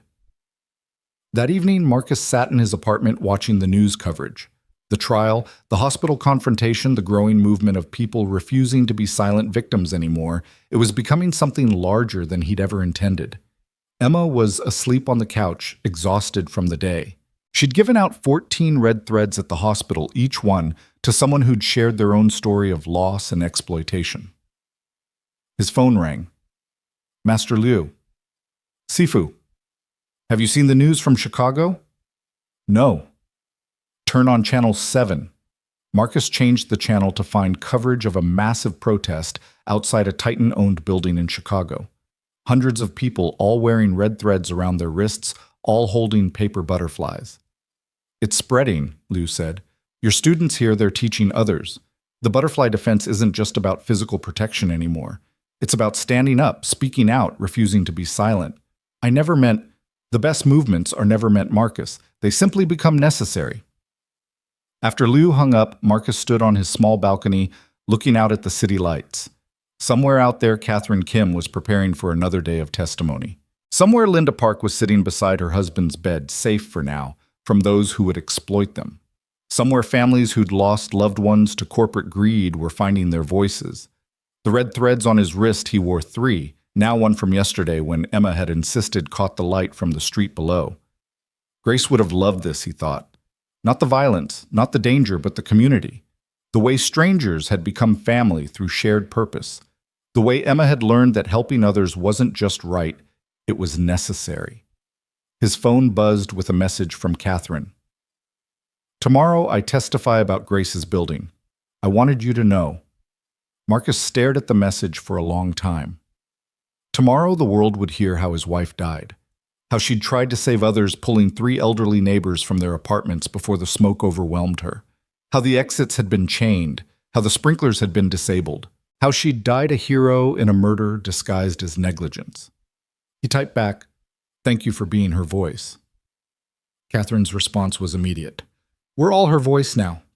Marcus went inside, covered Emma with a blanket, and sat in the darkness thinking about butterflies and red threads, about broken things that could still be useful, about ordinary people doing extraordinary things, because the alternative was unthinkable. Tomorrow would bring more testimony, more revelations, more chances for justice, or its failure. But tonight, his daughter was safe. The bad men were in jail, and somewhere in the city people were tying red threads around their wrists and refusing to be victims anymore. It wasn't the life he'd planned, wasn't the quiet existence of fixing broken equipment he'd retreated into after Grace's death. But maybe, just maybe, it was the life he was meant to live. The cracked porcelain spoon sat on his kitchen counter, its fracture catching the moonlight through the window. Still broken, still useful, still ready for whatever tomorrow would bring. Marcus picked it up, feeling its familiar weight, and made a decision. Tomorrow, after Catherine's testimony, he would do something he'd been avoiding for 4 years. He would visit Grace's grave, and he would tell her that her death had not been in vain, that from the ashes of their loss had risen something beautiful and fierce and unstoppable. A movement of butterflies carrying people to safety on wings made of truth and courage and red thread. The next morning came too soon and not soon enough. Marcus woke Emma early, dressed her in her best outfit, the one she'd worn to Grace's funeral, now almost too small, and they headed to the courthouse through streets already filling with protesters and supporters. The crowd outside had tripled from yesterday. Red threads were everywhere, tied around wrists, wound through hair strung between protest signs. Someone was handing out origami butterflies made from newspaper articles about the trial. "Daddy, we're famous," Emma said, not entirely pleased about it. "No, baby. The idea is famous. We're just the people who started it." Inside the courthouse, Catherine was already on the stand. She looked tired, but determined, the butterfly pin prominent on her jacket. "Ms. Kim," Rodriguez began, "yesterday you testified about 8 buildings. Today I want to focus on one specific building, the Jade Garden Apartments in Chinatown." Marcus's chest tightened. Emma's hand found his. "What can you tell us about that fire?" Catherine's voice was steady, clinical, but her eyes found Marcus in the gallery. The Jade Garden Apartments were built in 1947. By 2010, they were in severe disrepair. Titan Properties bought the building in 2019 with the stated intention of renovation. Instead, they systematically made it more dangerous. How so? They disabled sprinkler systems, claiming they were upgrading them. They chained emergency exits supposedly to prevent break-ins. They ignored electrical problems that multiple tenants had reported. And then on March 15, 2021, they had Frank Morrison's team set a fire in the basement electrical room. Objection. Kellerman stood. That's accusation of specific criminal action without... "I have the email," Catherine said quietly. Morrison to the CEO, dated March 14, 2021. Subject line, "Garden project tomorrow night." Body of the email, "Electrical failure scenario confirmed. Team in place. Insurance adjuster prepped. Acceptable casualty estimate 5 to 10. The courtroom went absolutely silent. They estimated casualties, Rodriguez asked. They did, like they were calculating inventory loss. How many people actually died? 12, including Grace Chen, who died trying to evacuate elderly residents from the 4th floor. Marcus closed his eyes, but he could still see it. The security footage he'd watched 100 times showing Grace running back into the building. She'd gotten Mrs. Liu out Mr. Kwan, the Pham family. She'd gone back for Mrs. Rodriguez, who was in a wheelchair. The smoke had been too thick. They'd found them together in the stairwell, Grace's body shielding the older woman trying to protect her to the very end. Mr. Morrison, Catherine continued, personally inspected the building the day before the fire. There's a photo of him removing the batteries from smoke detectors. The prosecution displayed the photo on the courtroom screens. Morrison clearly identifiable, standing on a ladder smoke detector in hand. No further questions, Rodriguez said. Kellerman's cross-examination was perfunctory. There was no defending the indefensible. Even Morrison's co-defendants' lawyers were distancing themselves, filing motions to sever their cases from his. When court recessed, Marcus found himself standing outside Emma's hand in his, struggling to breathe. The crowd parted around them, recognizing his distress, giving him space. Mr. Chen. He turned to find a young woman, maybe 25, with press credentials but kind eyes. I'm not doing interviews, he said automatically. No, I lived in the Jade Garden building, 3rd floor. Your wife saved my grandmother, got her out when the smoke was already thick. I was at work, I couldn't. Grace saved her, gave us 3 more years together before Grandma passed naturally. I just wanted you to know that your wife was a hero, a real hero. She pressed something into his hand and disappeared into the crowd. It was a photo Grace at some building event, laughing, surrounded by elderly residents who clearly adored her. He'd never seen it before. She was beautiful, Daddy, Emma said, looking at the photo. Inside and out, baby. They walked to the cemetery as the afternoon sun cast long shadows between the headstones. Marcus hadn't been here since the funeral, couldn't bear it. But now, with Emma beside him, and the city finally knowing the truth, it felt like time. Grace's headstone was simple. Grace Lin Chen, beloved wife and mother who died saving others. Someone had left fresh flowers. As they got closer, Marcus saw red threads tied around the stems and a small paper butterfly tucked among the blooms. Hi, Mommy, Emma said, as naturally as if Grace could hear her. Daddy's been helping people like you did, and I'm helping too. I make butterflies and give people protection threads. We're making the bad men pay for what they did. Marcus knelt beside the stone, his hand touching the cold granite. Grace, he said quietly, they knew. They knew people would die, and they did it anyway. But we got them. Catherine got them. The truth is out now. The wind picked up, rustling the trees, and for just a moment Marcus could swear he smelled Grace's perfumed jasmine and something uniquely her. I'm teaching again, he continued. Not the corporate stuff, but real teaching. People who need to protect themselves, who need to know they're not powerless. Emma helps. She's just like you, Grace. Sees the world as it should be and insists on making it that way. Emma had wandered a few feet away, picking dandelions with the focused intensity she brought to everything.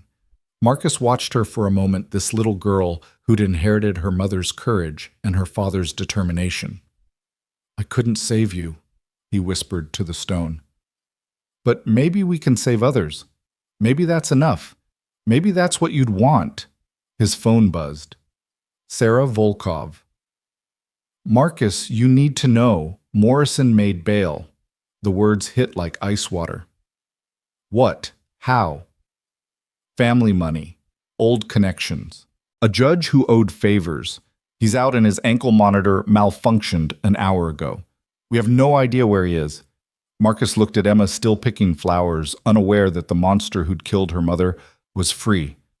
Find him, Marcus said. We're trying, but Marcus, be careful. Morrison blames you for everything. You're the one who exposed him, who stopped him from killing Catherine.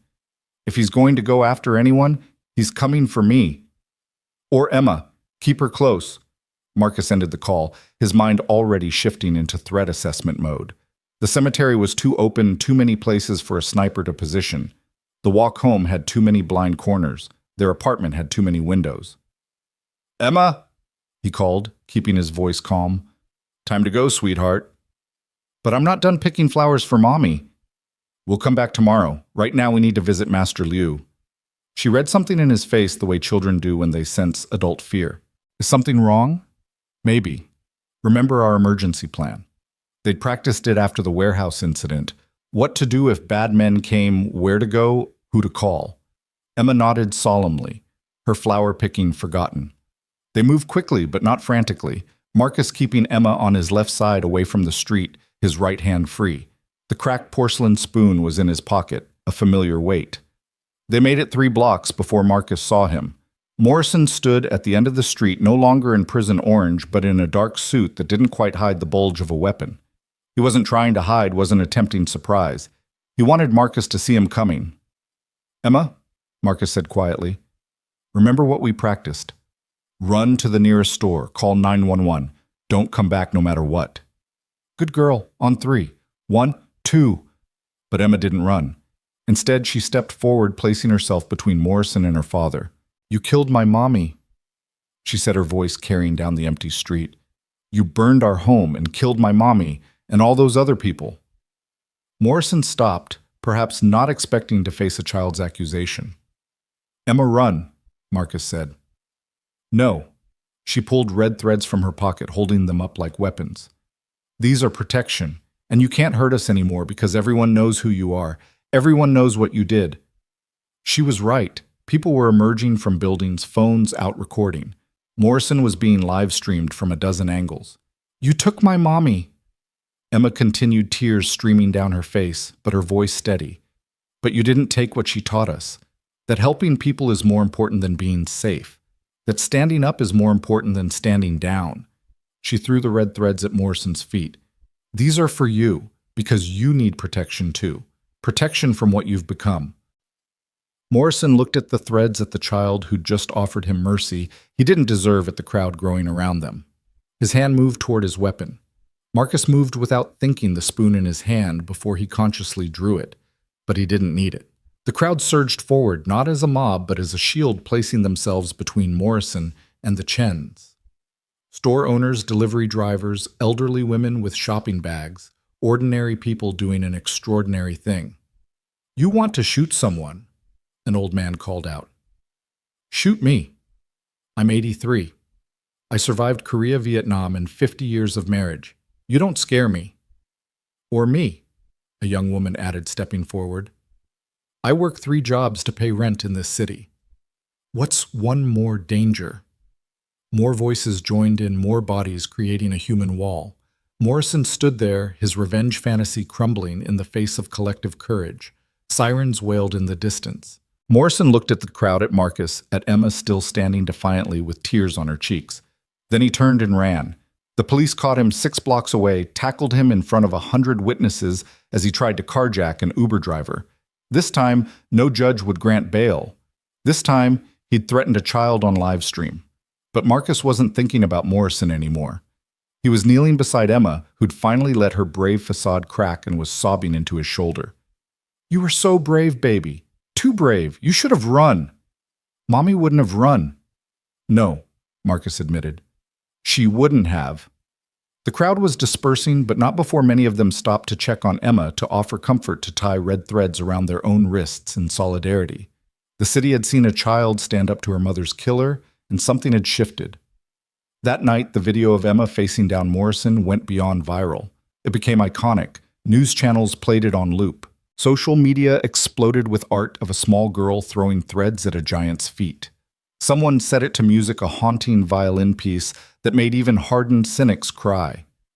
But in their apartment, Marcus just held his daughter as she slept, exhausted from being braver than any child should have to be. The red threads on his wrist 4 now caught the light from the window. His phone vibrated with a text from Catherine. "Closing arguments tomorrow. The jury won't need long. We won Marcus. Grace won." He typed back, "Emma won." She faced him down with nothing but threads and truth. The threads were enough. They always were. Marcus looked at the cracked spoon on his coffee table, at the threads on his wrist, at his daughter curled against his side.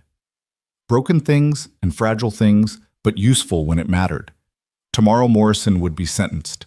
Tomorrow, Titan Properties would finally fall. Tomorrow, 43 families would have something like justice. But tonight a father held his daughter and whispered stories about her mother, about butterflies that carried people to safety, about red threads that connected all of us, about how sometimes the smallest acts of courage could topple giants. Outside the city hummed with its usual chaos. But something had changed. In apartments and offices and schools and shelters, people were tying red threads around their wrists. They were folding paper butterflies. They were looking at corruption and saying, "Wrong table, wrong day." The butterfly defense had become something Marcus never intended, not just a way to protect yourself, but a way to protect each other. A reminder that we're all connected by invisible threads, and when one of us stands up, we all rise. The verdict came down like thunder on a clear day, guilty on all charges. Marcus watched from the gallery as Frank Morrison's legs buckled, his attorney's hand on his elbow, the only thing keeping him upright. 43 counts of murder in the second degree. Hundreds of counts of conspiracy, arson, bribery, and racketeering.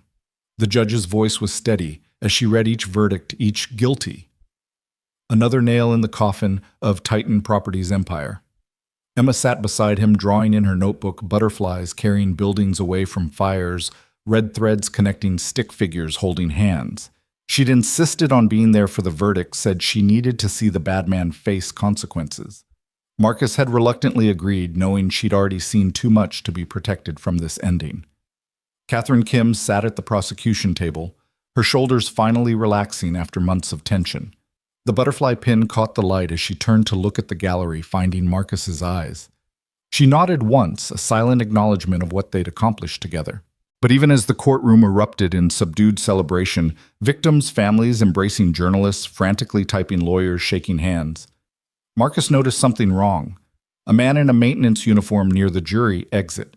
His face unfamiliar, his movements too purposeful. Another janitor by the judge's chambers holding a mop, but not cleaning anything. His phone buzzed. Sarah Volkov, get out now. Intel says Morrison's people planned something for the verdict. Courthouse might be compromised. Marcus stood smoothly, taking Emma's hand. We need to go, sweetheart. But they're not done yet. Now, Emma. His tone brooked no argument. Emma gathered her things, confused but obedient. They moved toward the main exit, Marcus's eyes scanning, cataloging threats. 3 more fake maintenance workers. A lawyer, whose suit didn't fit right, whose briefcase was held at the wrong angle for its apparent weight. They were 10 feet from the door when the fire alarm went off. Not just went off, screamed a piercing wail that sent everyone into motion. But this wasn't a drill, wasn't a malfunction. Marcus could smell it, already smoke, chemical-laden and wrong, pouring from the ventilation system. Everyone remain calm, a court officer shouted, but panic was already spreading. The crowd pushed toward the exits, bodies pressing together, the exact kind of chaos that turned evacuation into tragedy. Marcus lifted Emma into his arms, her weight nothing compared to the adrenaline flooding his system. He looked back to see Catherine being hustled out by prosecutors. Master Liu helping an elderly couple navigate the crowd. Diana pulling people away from a door that was somehow locked during a fire alarm, just like Grace's building. The windows! Marcus shouted over the alarm. Check the windows! Tommy was already there using a chair to smash the glass. Fresh air rushed in, but it also fed the smoke, making it billow thicker. This wasn't random arson. This was engineered, designed to create maximum chaos and casualties. A figure emerged from the smoke, Morrison. He shouldn't have been there, should have been in custody, but somehow he was free and moving through the chaos with purpose. His eyes locked on Marcus, and in them was nothing but hate. You took everything from me, Morrison snarled, his voice barely audible over the alarm. You took everything from yourself, Marcus replied, setting Emma down behind him. Emma run to Master Liu. But Emma didn't run. She stood beside her father, chin raised, trembling but defiant. We're not afraid of you anymore. Morrison laughed, a sound like breaking glass. You should be. He pulled something from his pocket. Not a gun, but a small device with a single red button. A detonator. Insurance, he said. I always have insurance. There are devices throughout this building. If I can't have my freedom, I'll have my revenge. 43 people died in my buildings. Let's see how many die in yours. The smoke was getting thicker. People were coughing, stumbling, the evacuation turning into a stampede. But Marcus stood still, his mind racing through options. The cracked porcelain spoon was in his pocket, useless against a dead man switch. If Morrison died or released the button, the building would blow. You do this, you kill everyone, Marcus said, including yourself. I'm already dead. You killed me the moment you uploaded that video, but I'll take you with me, you, your brat, and everyone who celebrated my downfall. Emma stepped forward, and Marcus grabbed her shoulder to pull her back. But she shrugged him off with surprising strength. My mommy died saving people, she said to Morrison. She ran into fire to help strangers. That's what made her a hero. You're about to die killing people. That's what makes you a monster, and monsters always lose. She reached into her pocket and pulled out a paper butterfly, one made from newspaper coverage of the trial. She held it out to Morrison like an offering. This is for you, because even monsters were children once. Even monsters had mothers who loved them. Morrison stared at the butterfly, and for just a moment something human flickered in his eyes. Memory, perhaps. Regret. Or maybe just confusion that a child would offer mercy to someone threatening her life. That moment of distraction was all Master Liu needed. The old man moved through the smoke like a ghost, 73 years old, but still water, still wind. His hand found Morrison's wrist, not striking but guiding, redirecting the man's own momentum. The detonator flew from Morrison's grip, skittering across the floor. Marcus dove for it, catching it before it could hit the ground and potentially trigger from impact. His thumb found the button, holding it down, maintaining whatever circuit Morrison had been completing. Everyone out, he shouted. Now. The evacuation turned organized, Liu and Tommy directing traffic.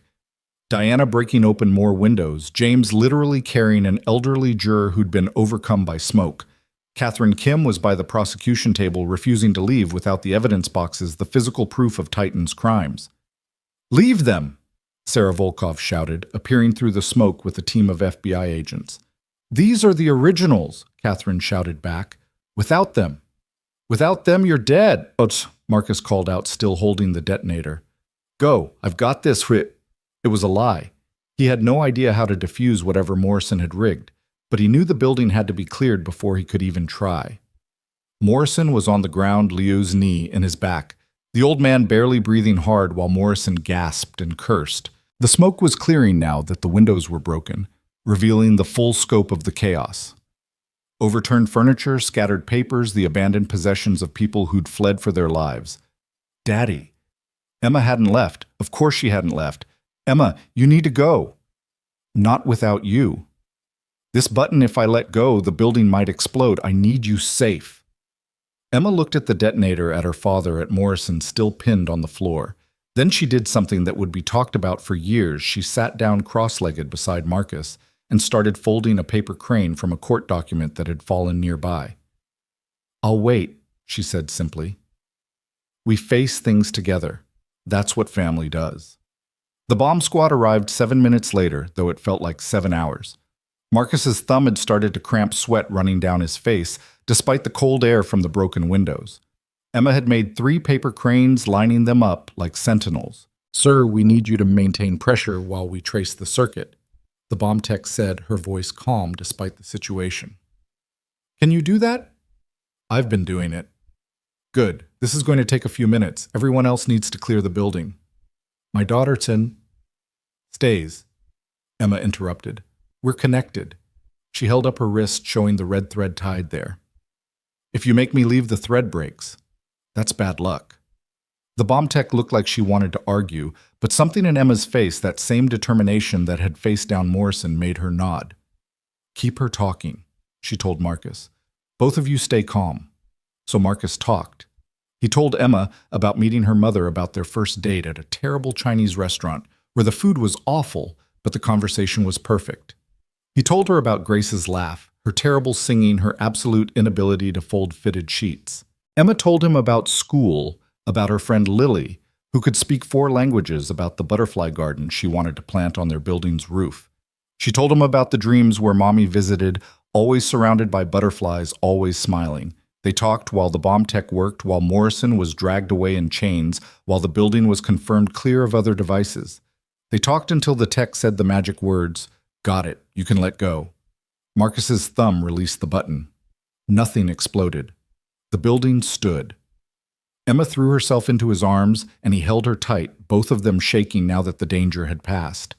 Around them, emergency responders were checking the building, documenting the attempted attack, preserving the evidence that Catherine had risked her life to save.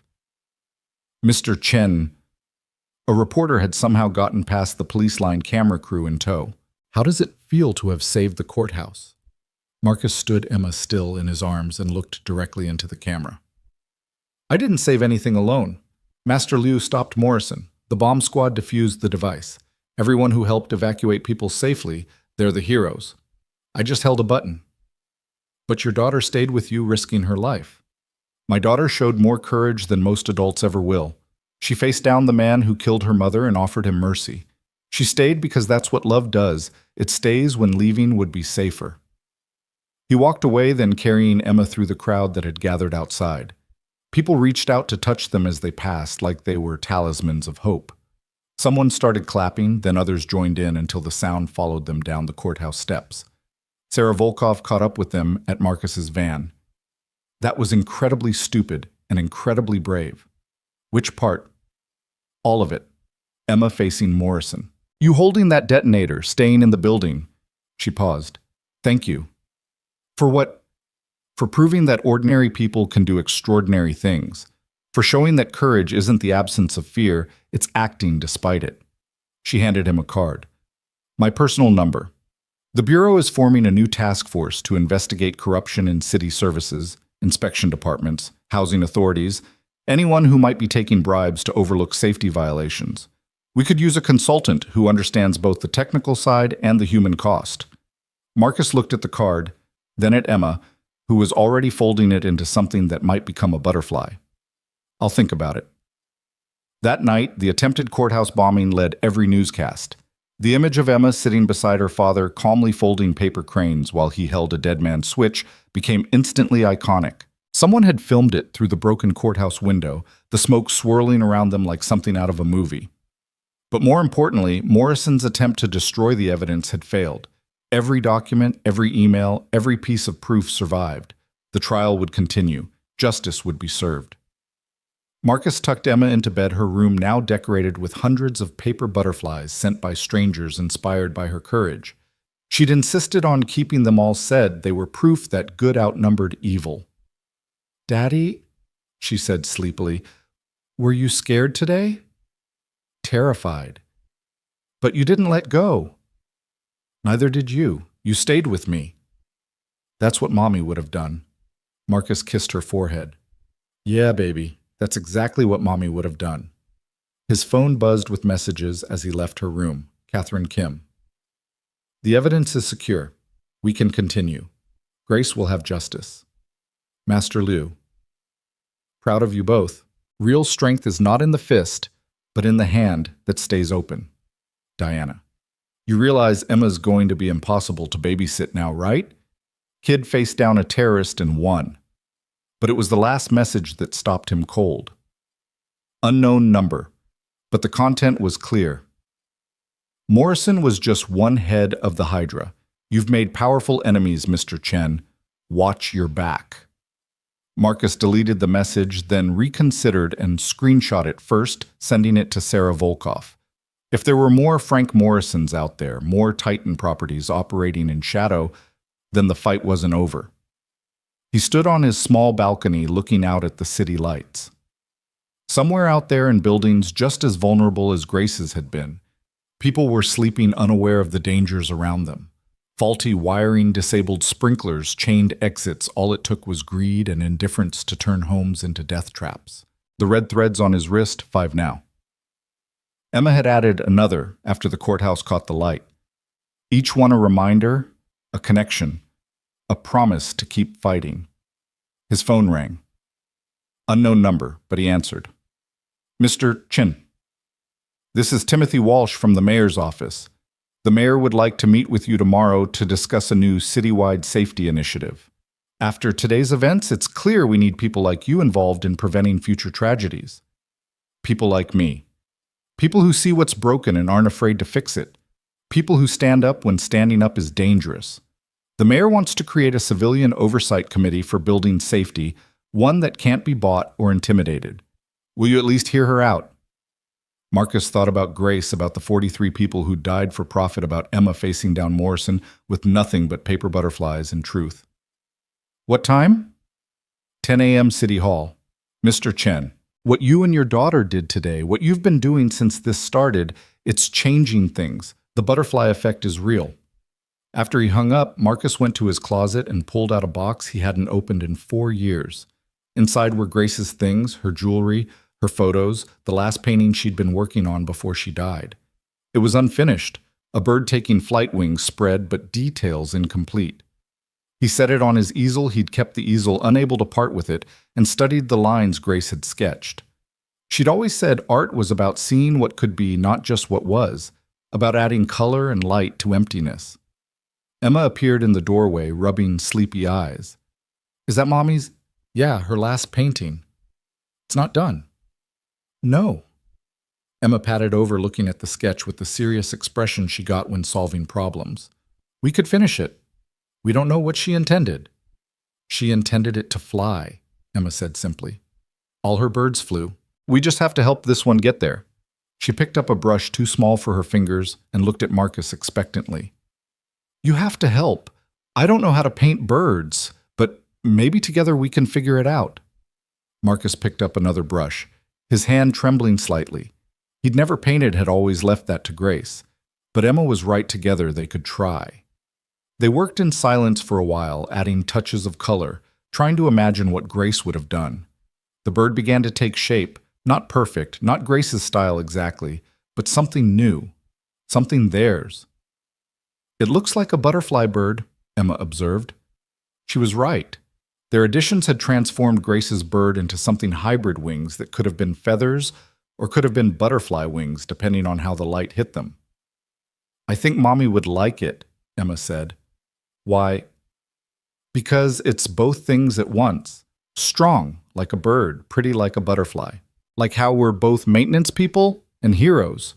Like how broken things can still be useful. Marcus set down his brush and hugged his daughter, this little philosopher who saw the world in metaphors and connections. You know what, I think you're right. Mommy would love it. They hung the painting in the living room that night, still wet, probably not properly finished. But it felt right, Grace's vision completed by the family she'd left behind, transformed into something new by their shared loss and love. The next morning brought new challenges. The meeting with the mayor, where Marcus would help design systems to prevent future tragedies. Emma's school, where she'd have to navigate being the courthouse bombing girl. The ongoing trial, where more truth would be revealed about how deep the corruption went.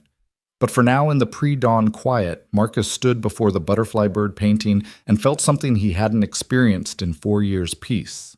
Not the absence of conflict, but the presence of purpose. Grace was gone, but her spirit lived on in every person they helped, every truth they exposed, every red thread that connected strangers in solidarity.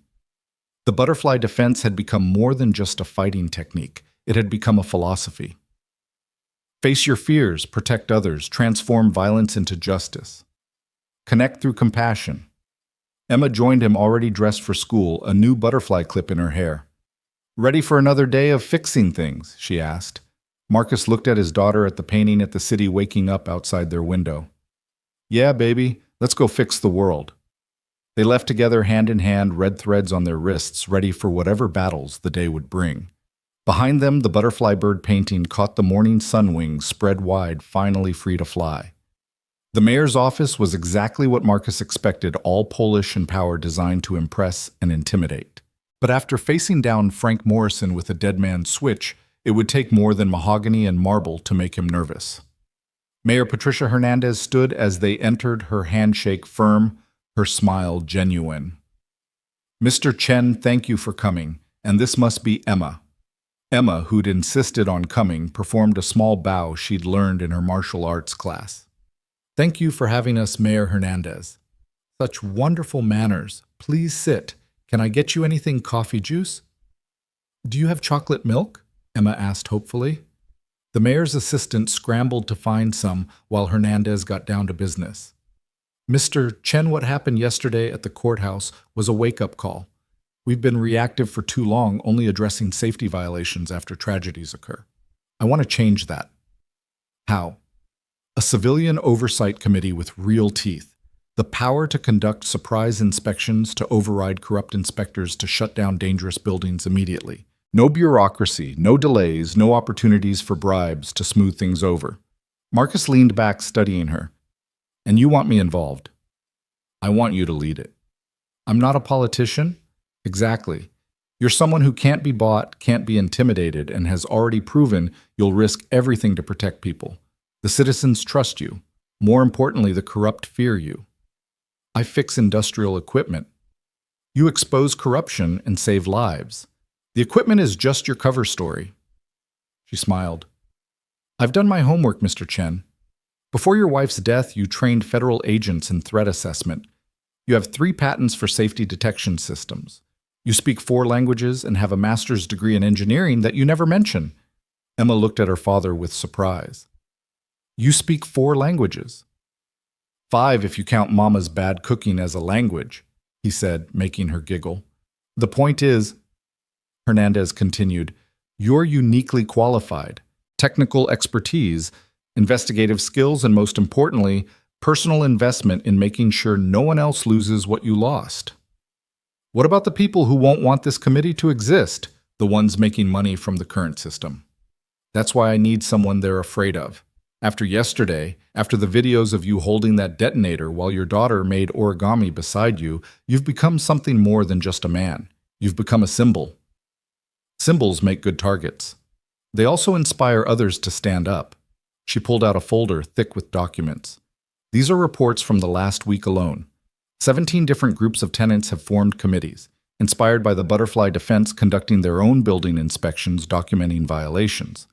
3 slumlords have already been arrested based on evidence these groups collected.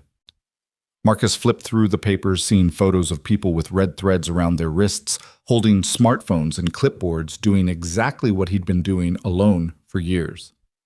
They're calling themselves Butterfly Watchers, Hernandez said. They need leadership training coordination. They need you.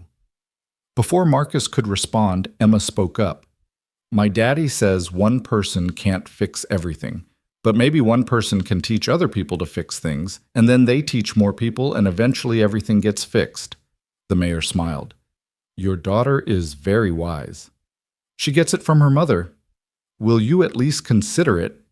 Take a week, think about what you could accomplish with official backing, with resources, with the law on your side for once. Marcus stood to leave, then turned back. If I do this, I have conditions. Name them. First, I work my own hours. My daughter comes first always. Second, I choose my own team. People I trust, not political appointees. Third, we operate transparently. Every inspection, every report, every decision goes public. No backroom deals, no hidden agendas. Done. I haven't agreed yet. But you will. Hernandez's confidence was unshakable. Because you can't walk away from the chance to prevent another Grace Chen from dying. She was right, and they both knew it. That afternoon, Marcus and Emma visited the ruins of the Jade Garden apartments.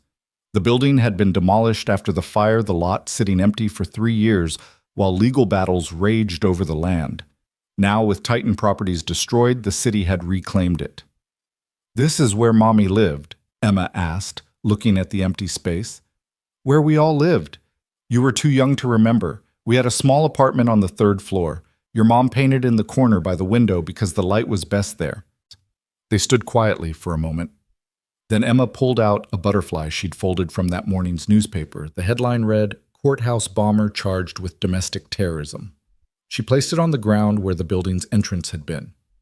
For the people who didn't get out, she said solemnly. Others had left tributes too, flowers, photos, candles. 43 small memorials for 43 lives. Marcus read each name, remembering faces, voices, the small kindnesses that made a building full of strangers into a community. Mr. Chen. He turned to find an elderly Chinese woman, one he recognized but couldn't quite place. Mrs. Zhang from 4B. You remember? Her eyes filled with tears. I wanted to thank you for what you've done, for making them pay. My husband, he didn't make it out. But now I know it wasn't an accident. Now I know someone cared enough to find the truth. She tied a red thread around Marcus's wrist. He had 6 now, and another around Emma's. For protection, she said, and for connection. We're all connected by what happened here. What happens to one of us happens to all of us. More people arrived as word spread that Marcus was there. Survivors, families of victims, neighbors from surrounding buildings. They shared stories, memories, grief, and gradually hope. You're going to take the mayor's job, aren't you? Catherine Kim appeared beside him, having somehow heard about the morning's meeting. Probably. Good. The system needs people like you inside it, not just fighting from the outside. What about you? What's next? I'm starting a nonprofit, financial forensics for families who suspect their loved ones died from corporate negligence but can't afford investigations. I'm calling it the Grace Chen Foundation, if that's okay with you. Marcus's throat tightened. She would have loved that. As the sun set, someone had brought candles and the empty lot transformed into a constellation of small lights. Someone else had brought a speaker playing soft music. It wasn't a protest or a memorial service. It was something in between, a community refusing to let tragedy have the last word. Emma had made dozens of butterflies, teaching other children how to fold them. They attached them to a fence with red thread, creating an impromptu art installation that would be photographed and shared thousands of times by morning. Daddy, Emma said as they prepared to leave, I think Mommy's happy. Why? Because look. She gestured at the gathering. All these people are connected now. They're helping each other. That's what she always wanted for people to help each other. Master Liu appeared from the crowd, moving with his usual quiet grace. Marcus, there's someone you need to meet. He led them to a young man, maybe 25, nervous and trying to hide it. This is Alex Morrison, Liu said. Marcus tensed. Morrison.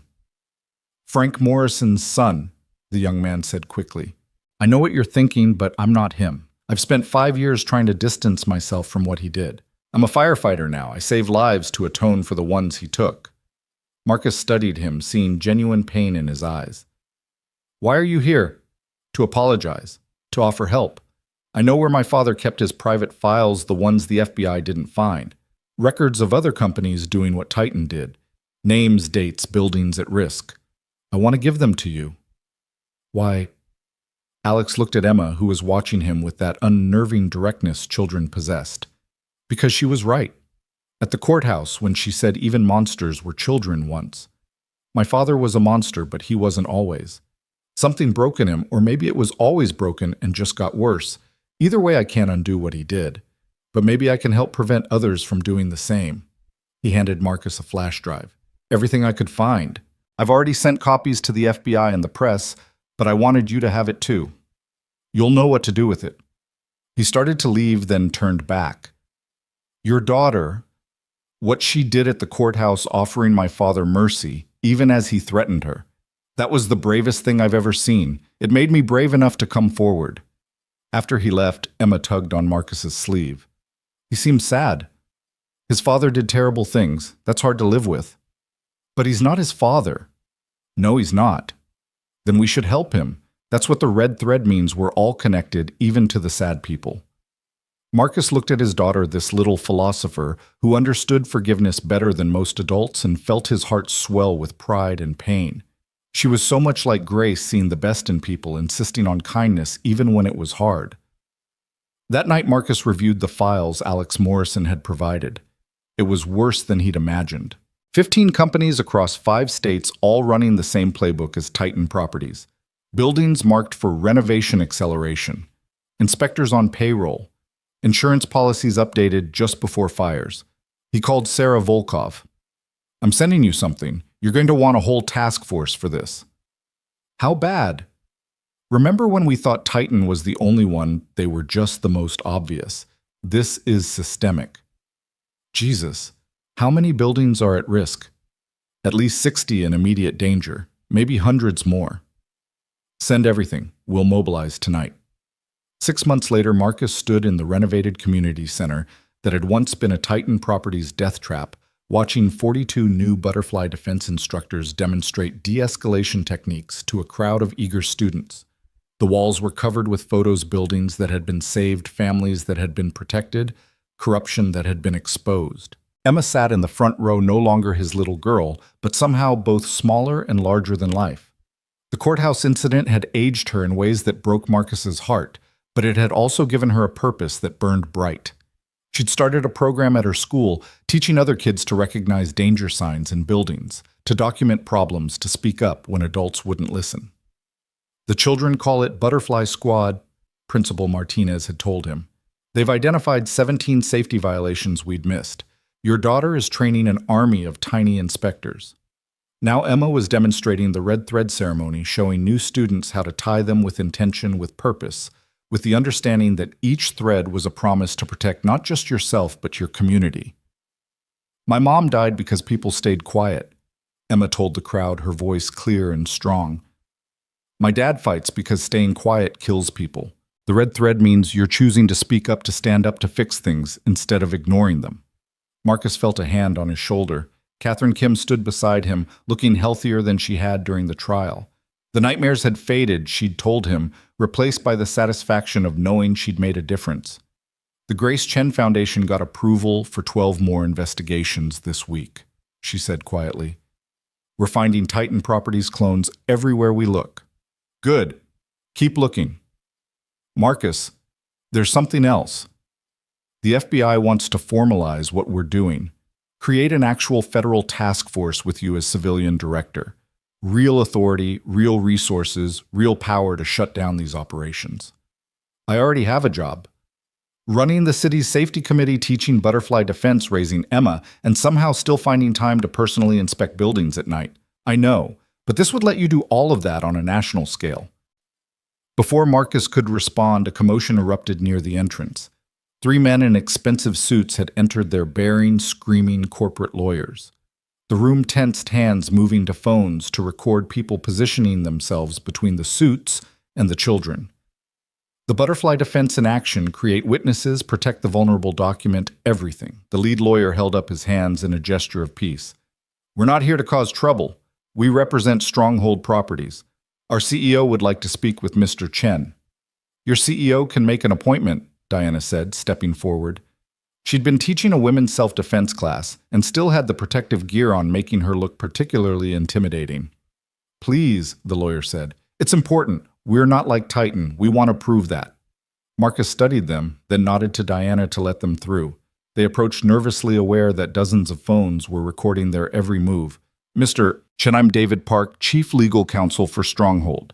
Our CEO, Michelle Williams, has been following your work. She wants to implement your safety protocols across all our properties voluntarily before regulation forces us to. Why? Because it's the right thing to do, and frankly because we've seen what happens to companies that don't. Titan Properties wasn't just destroyed in court, they were destroyed in the marketplace. No one wants to rent from killers. He handed Marcus a thick folder. Every property we own, complete inspection reports, areas of concern highlighted. We want you to audit us publicly, thoroughly. If we pass, we get to use a Butterfly Defense certified seal. If we fail, we fix everything you identify.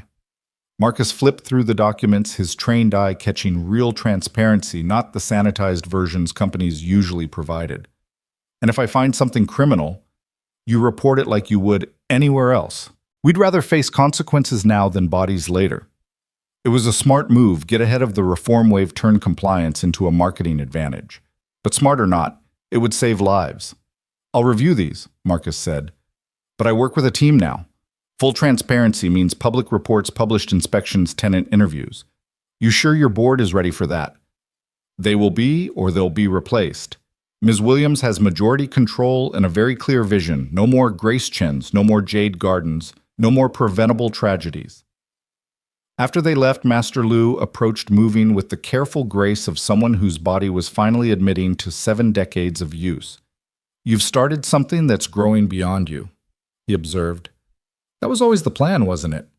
Make myself unnecessary by teaching everyone else to do what I do. Lou watched Emma teaching a group of younger children how to fold paper butterflies. She's growing beyond you, too. I know. Does that frighten you? Marcus considered the question. 6 months ago, he would have said yes. The thought of Emma facing danger of her following in his footsteps into confrontation and risk would have terrified him. But now, she's not me, Marcus said. She's not her mother. She's something new, something better. She sees the connections we miss, finds mercy, where we find only anger. If she's growing beyond me, maybe that's exactly what the world needs. Sarah Volkoff arrived as the evening session was starting, looking official in her FBI windbreaker but smiling. Morrison's sentencing is tomorrow, she announced to the room. Life without parole, consecutive sentences for each death. He'll never see freedom again. Applause rippled through the crowd, but it was subdued. Victory over one monster didn't resurrect the dead or heal the wounded. It just prevented future wounds. There's more, Sarah continued. 15 arrests this morning across 3 states, all based on intelligence from the Butterfly Watchers Network. Buildings evacuated, families relocated, disasters prevented. The system is working. Marcus felt Emma's hand slip into his. She'd appeared beside him silently, a skill she'd picked up from Lou. Are you happy, Daddy? She asked quietly. Happy isn't the right word. Satisfied, maybe. Hopeful. Mom would be proud. Of you, especially.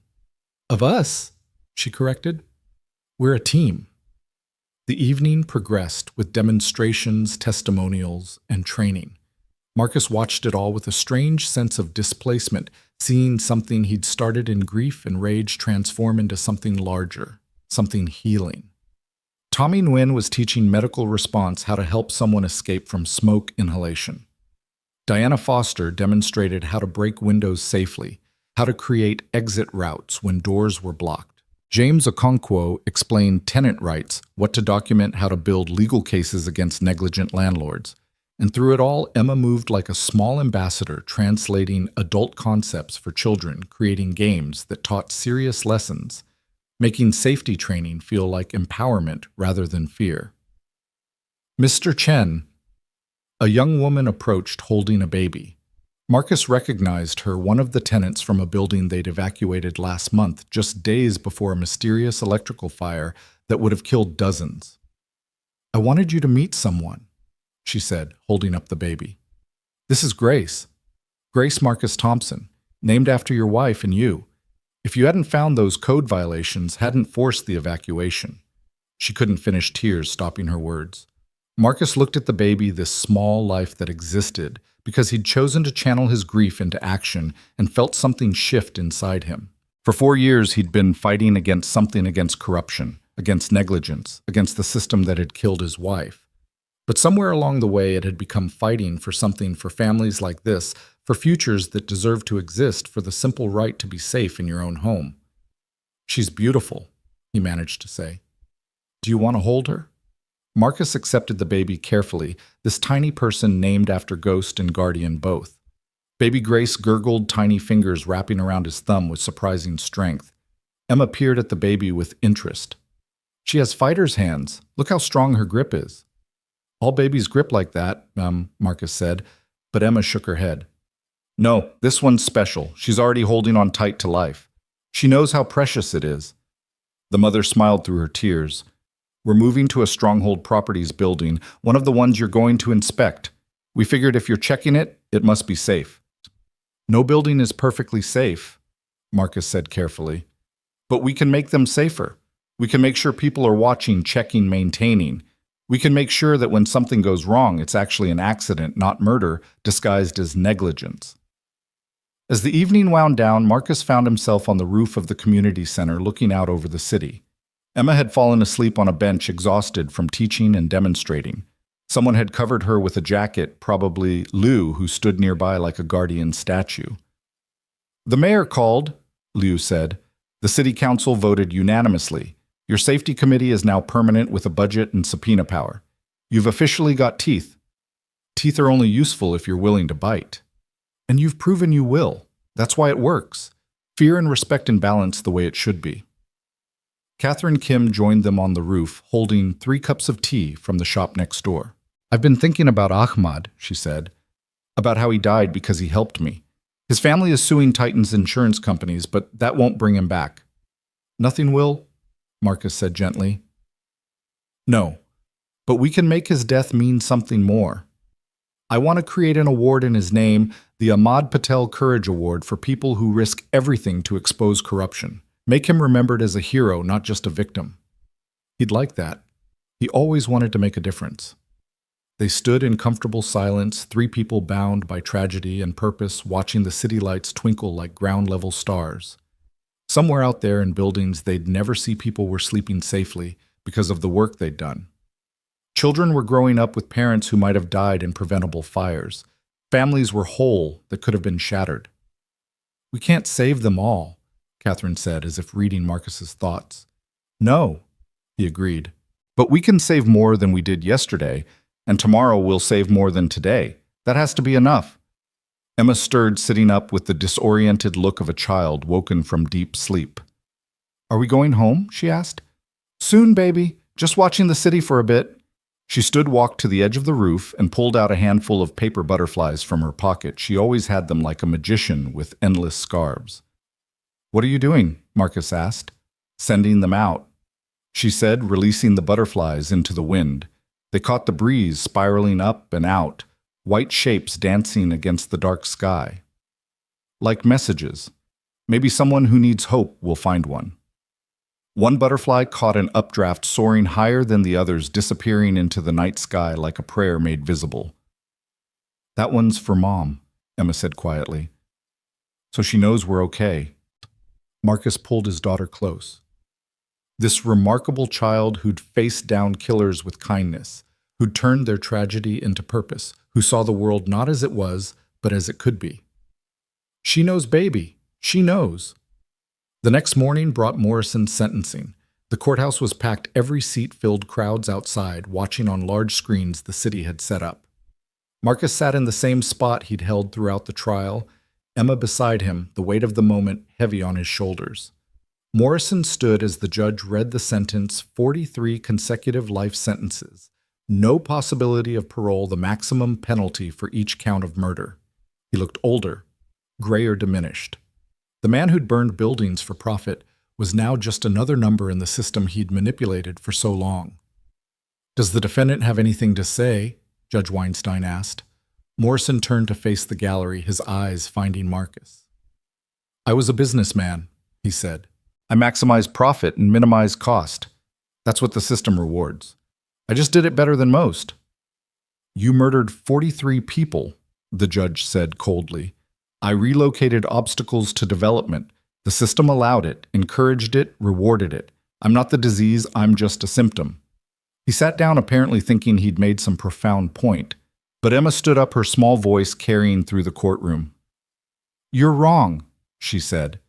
Judge Weinstein looked like she might gavel for order, but something in Emma's face stopped her. The system didn't make you chain doors shut. The system didn't make you disable sprinklers. The system didn't make you burn buildings with people inside. You chose that. Every time you chose cruelty over kindness, profit over people, the system might be sick, but you chose to be the sickness instead of the cure. She sat back down, leaving the courtroom in stunned silence. Then someone started clapping, one of the victim's family members. Others joined in until the courthouse rang with applause for an 8-year-old girl who'd spoken truth to power. Judge Weinstein waited for quiet, then nodded to Emma. Young lady, you just summarized what this entire trial has been about better than any lawyer in this room. Thank you. She turned to Morrison. You will die in prison, Mr. Morrison. You will die alone, forgotten your legacy, nothing but a cautionary tale about the cost of greed. Court is adjourned. As Morrison was led away in shackles, he passed close to Marcus and Emma. For just a moment, their eyes met the killer and the child who'd offered him mercy. The butterfly, Morrison said suddenly. The paper butterfly she gave me. I still have it. The guards paused, uncertain. It's the only clean thing I have left, Morrison continued, his voice breaking. The only thing that wasn't about money or power or control. A little girl's mercy for a monster. I'll die with it in my cell, the only proof that someone once thought I could be better than I was. Then he was gone, shuffled away to begin a sentence that would end only with his death. Outside the courthouse, the crowd had grown to thousands. Red threads everywhere, paper butterflies pinned to coats and bags, signs reading, "Justice for the 43," and "Never again," and "Butterfly Defense Forever."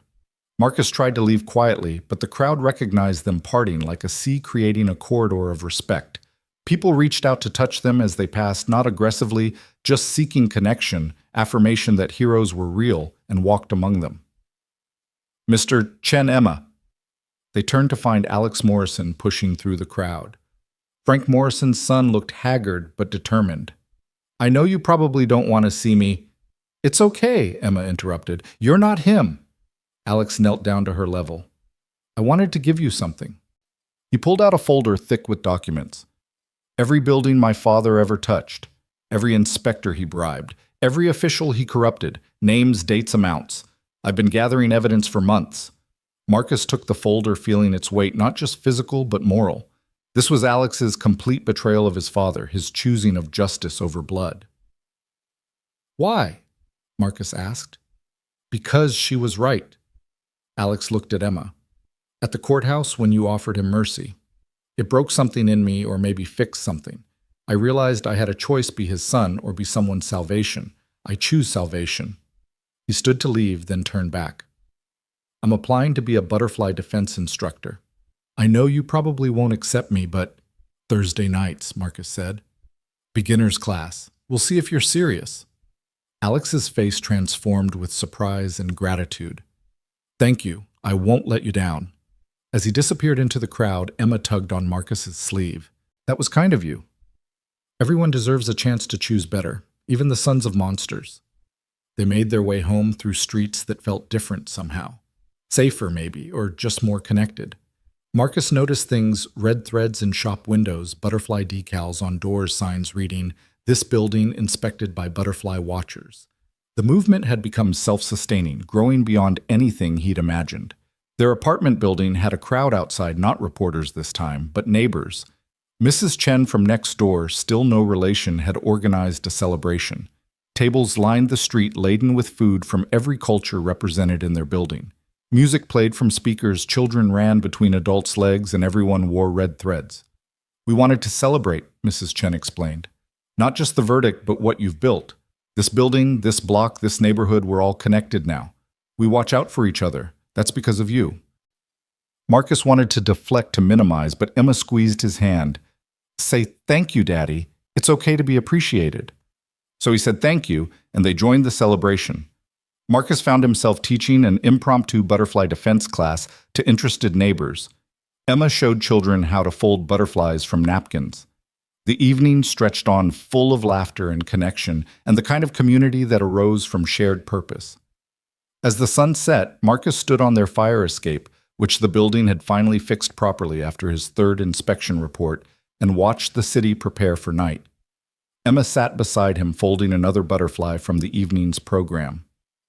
"Do you think Mom can see this?" she asked. "I don't know, baby. I hope so.